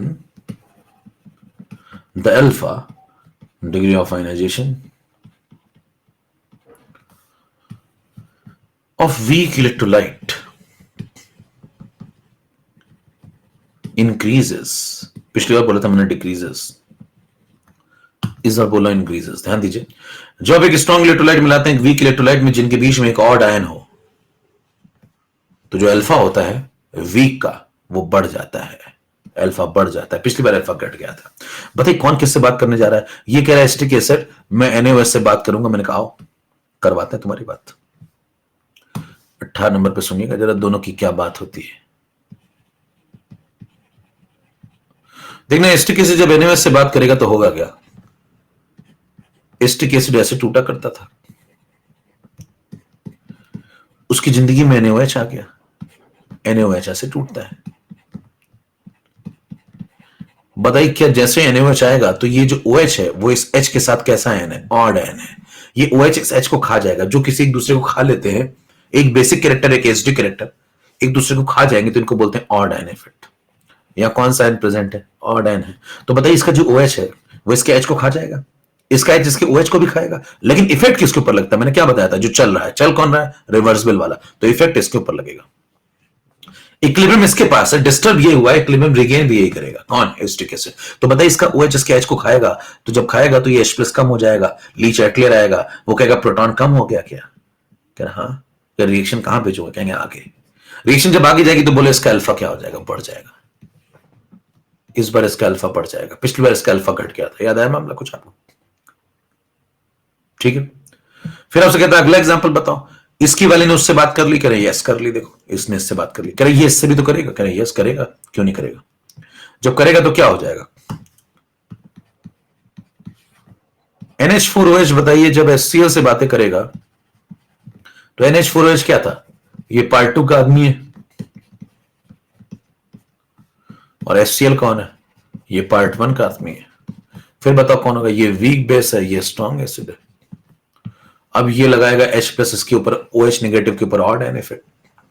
बताइए ऑड एन इफेक्ट लगेगा तो ये H प्लस इस OH को खा जाएगा तो OH कम हो जाएगा, ये रिएक्शन फॉरवर्ड चली जाएगी, अल्फा बढ़ जाएगा। किसका? NH4OH का। तो यहां पे देखिए वीक व्यक्ति का अल्फा क्या हो रहा है? बढ़ रहा है। कौन सा इफेक्ट लग रहा है? Odd an effect. तो ये दोनों एग्जांपल ऑड एन इफेक्ट। इधर वाले एग्जांपल चल रहे थे वो क्या थे? वो कॉमन एन इफेक्ट थे। क्या सब खत्म हो गया? अगर आप ध्यान से देखिए तो कितने केस बन सकते हैं? 4 केस। 4 केस। कौन कौन से 4 केस बन सकते हैं इसमें? पहला केस आपने कहा ये वाला। देखिए अगर समराइज कर लिया जाए तो पहला सवाल था ये, दूसरा सवाल था ये, तीसरा सवाल था इसके वाले ने उससे बात करी, इसके वाले ने उसके बाद उससे बात करी, और चौथा सवाल था उसके वाले ने इससे बात करी। ध्यान दीजिए पार्ट 1 पार्ट 2 जब आपस में खेलते हैं तो इसके अलावा कोई सवाल ही नहीं बन सकता, कोई सवाल ही नहीं बन सकता ना इसके अलावा। क्या करोगे और क्या करोगे? बताइए पहले के 2 सवालों में क्या लग रहा है भैया? Common an effect. बाद के 2 सवालों में क्या लग रहा है? Odd an effect. कोई पूछे बात किसकी किसकी हो रही है? कि नीचे वाली जितनी पार्टियां वो सब पार्ट 2 की हैं,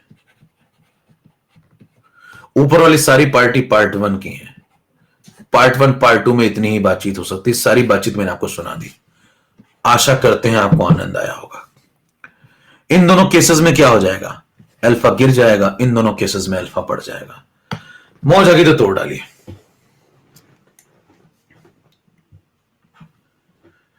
इस 19 नंबर के बाद 20 नंबर ये हो गया। क्या हो गया क्वेश्चन टैब में? हेलो हेलो कर रहे हो? हेलो हेलो करती हो?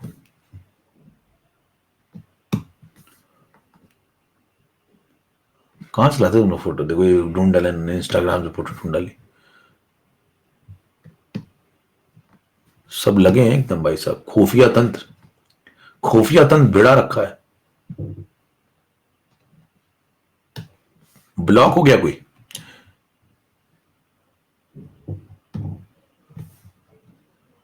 क्या क्या लिखते तुम लोग?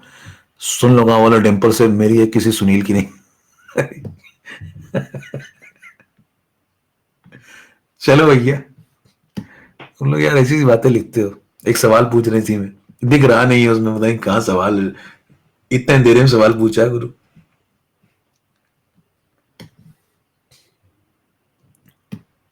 तो मेरे ख्याल से आपको मोक्ष की प्राप्ति इसमें हो गई। ये पूरा कंसेप्ट समाप्त हो गया आज। अब इससे ऊपर इसमें कोई कंसेप्ट बनता ही नहीं है।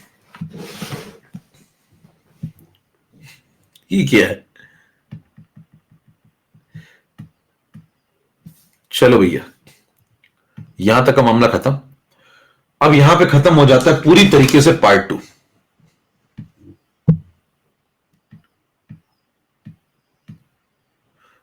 पार्ट 2 समाप्त।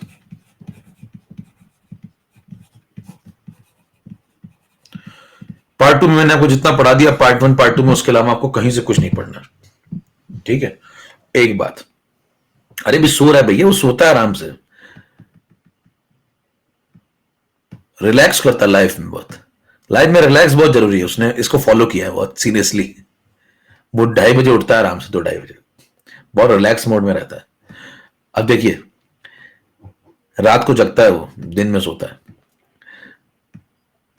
अब उसके बाद देखिए यहां तक की बात खत्म, पार्ट 2 तक खत्म। अगले टर्न पे हम लोग ये चलेंगे इधर, सॉल्ट हाइड्रोलिसिस। अब उसके बाद कहानी शुरू होगी सॉल्ट हाइड्रोलिसिस की। अगली क्लास में सॉल्ट हाइड्रोलिसिस स्टार्ट होगा, और बहुत जोरदार तरीके से। पार्ट 2 तक के आप सारे सवाल लगा लीजिए। पार्ट 2 तक के सवाल मैं आपको बता दूं कितने सवाल आपको लगाने, मैंने बताया भी था शायद आपको, शायद नहीं बताया था क्या, कौन कौन से लगाने हैं। क्वेश्चन नंबर 1 से लेकर के 11 तक, अच्छा 11 भी छोड़ो, 1 से लेकर के 24 तक, 1 to 24 लगा लेना, बताया था मेरे ख्याल से ना। हाँ, बफर मत लगाना ना, बफर छोड़ देना। 1 से 24 तक लगाना तुम तो, एक दो जो नहीं समझ में आए छोड़ देना बफर वाले, और 25 से 42 तक भी लगा लेना, मतलब 1 से 42 ही लगा लेना पूरे। इसमें एक दो सवाल छोड़ने होंगे आपको, ठीक है। 1 से 42 लगा लो तुम तो अभी, और इधर लगा लेना 99 से लेकर के 141 तक। हाँ बस बताया तो बस ये लगा के आ जाओ, ठीक है। अंजनी हेलो, कह पोस्टला ग्रुप के बारे में पीजे सर को बता दीजिए, ब्लॉक कर दिया तुमको। एनसीईआरटी नहीं लगाना भैया, एनसीईआरटी में कुछ नहीं पढ़ना। बताओ इनको टेलीग्राम कैसे ज्वाइन करना है, बताओ इनको जल्दी सब लोग।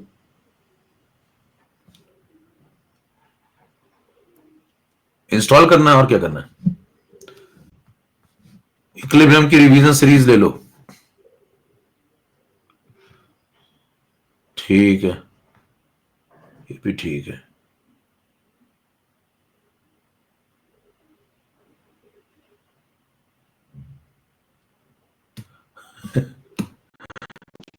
आने के बाद अब शुरू होगा सॉल्यूशन, 12th का स्टार्ट होगा इसके बाद। काइनेटिक्स 12th का ही, वैसे काइनेटिक्स तो 12th का ही भैया, काइनेटिक्स 12th का ही था, हो गया। अच्छा, आयनिक के बाद शुरू होगा सॉल्यूशन, फिर इलेक्ट्रो, ये सब 12th के ही हैं, ये दोनों चलेंगे।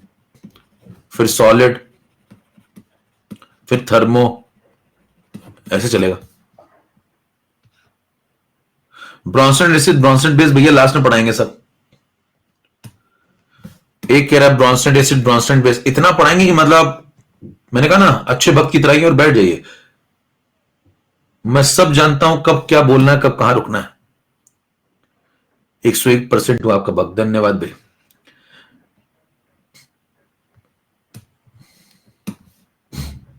आयनिक से पहले केमिकल काइनेटिक्स, ये क्या बता रहे हो। अच्छा, उसमें पीवाईक्यू में कह रहे हो क्या।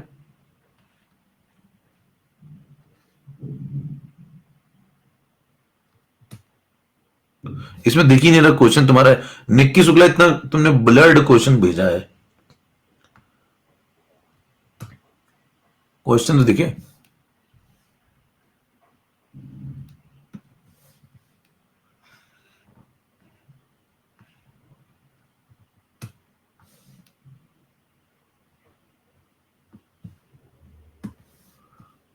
ज्ञान की बातें भी लिख रहे हैं लोग भाई साहब, विनिंग रिक्वायर कॉन्फिडेंस।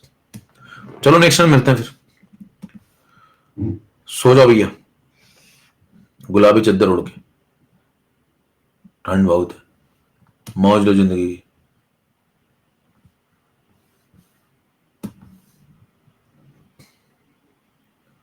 मजम सा to the word you may just teacher for you student you are hero, धन्यवाद भी। चलो नेक्स्ट संडे मिलते हैं हम लोग फिर, आज इतना ही रखते हैं। इसके हाथ क्यों बांध रखे हैं।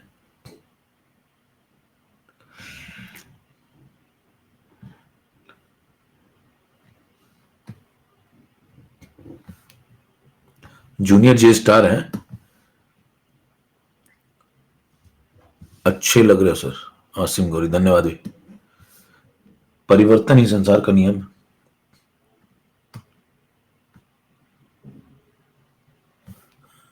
लो भी पोस्टला ग्रुप भी बन गया, लो पोस्टला ग्रुप मेंबर्स सब जुड़ जाइए। Frustrated one sided lover association. चलिए भाई, मॉड्यूल कब डिस्कस करोगे, एक पूछ रहे हैं। पीवाईक्यू सीरीज में पहले तो प्रीवियस ईयर के क्वेश्चन लगा लें इस महीने के लास्ट में, फिर 1 तारीख से शुरू करेंगे मॉड्यूल डिस्कशन, 1 तारीख से। कम से कम कुछ तो जीवन मजे लें यार, है तो भैया। नमस्कार, जय भारत।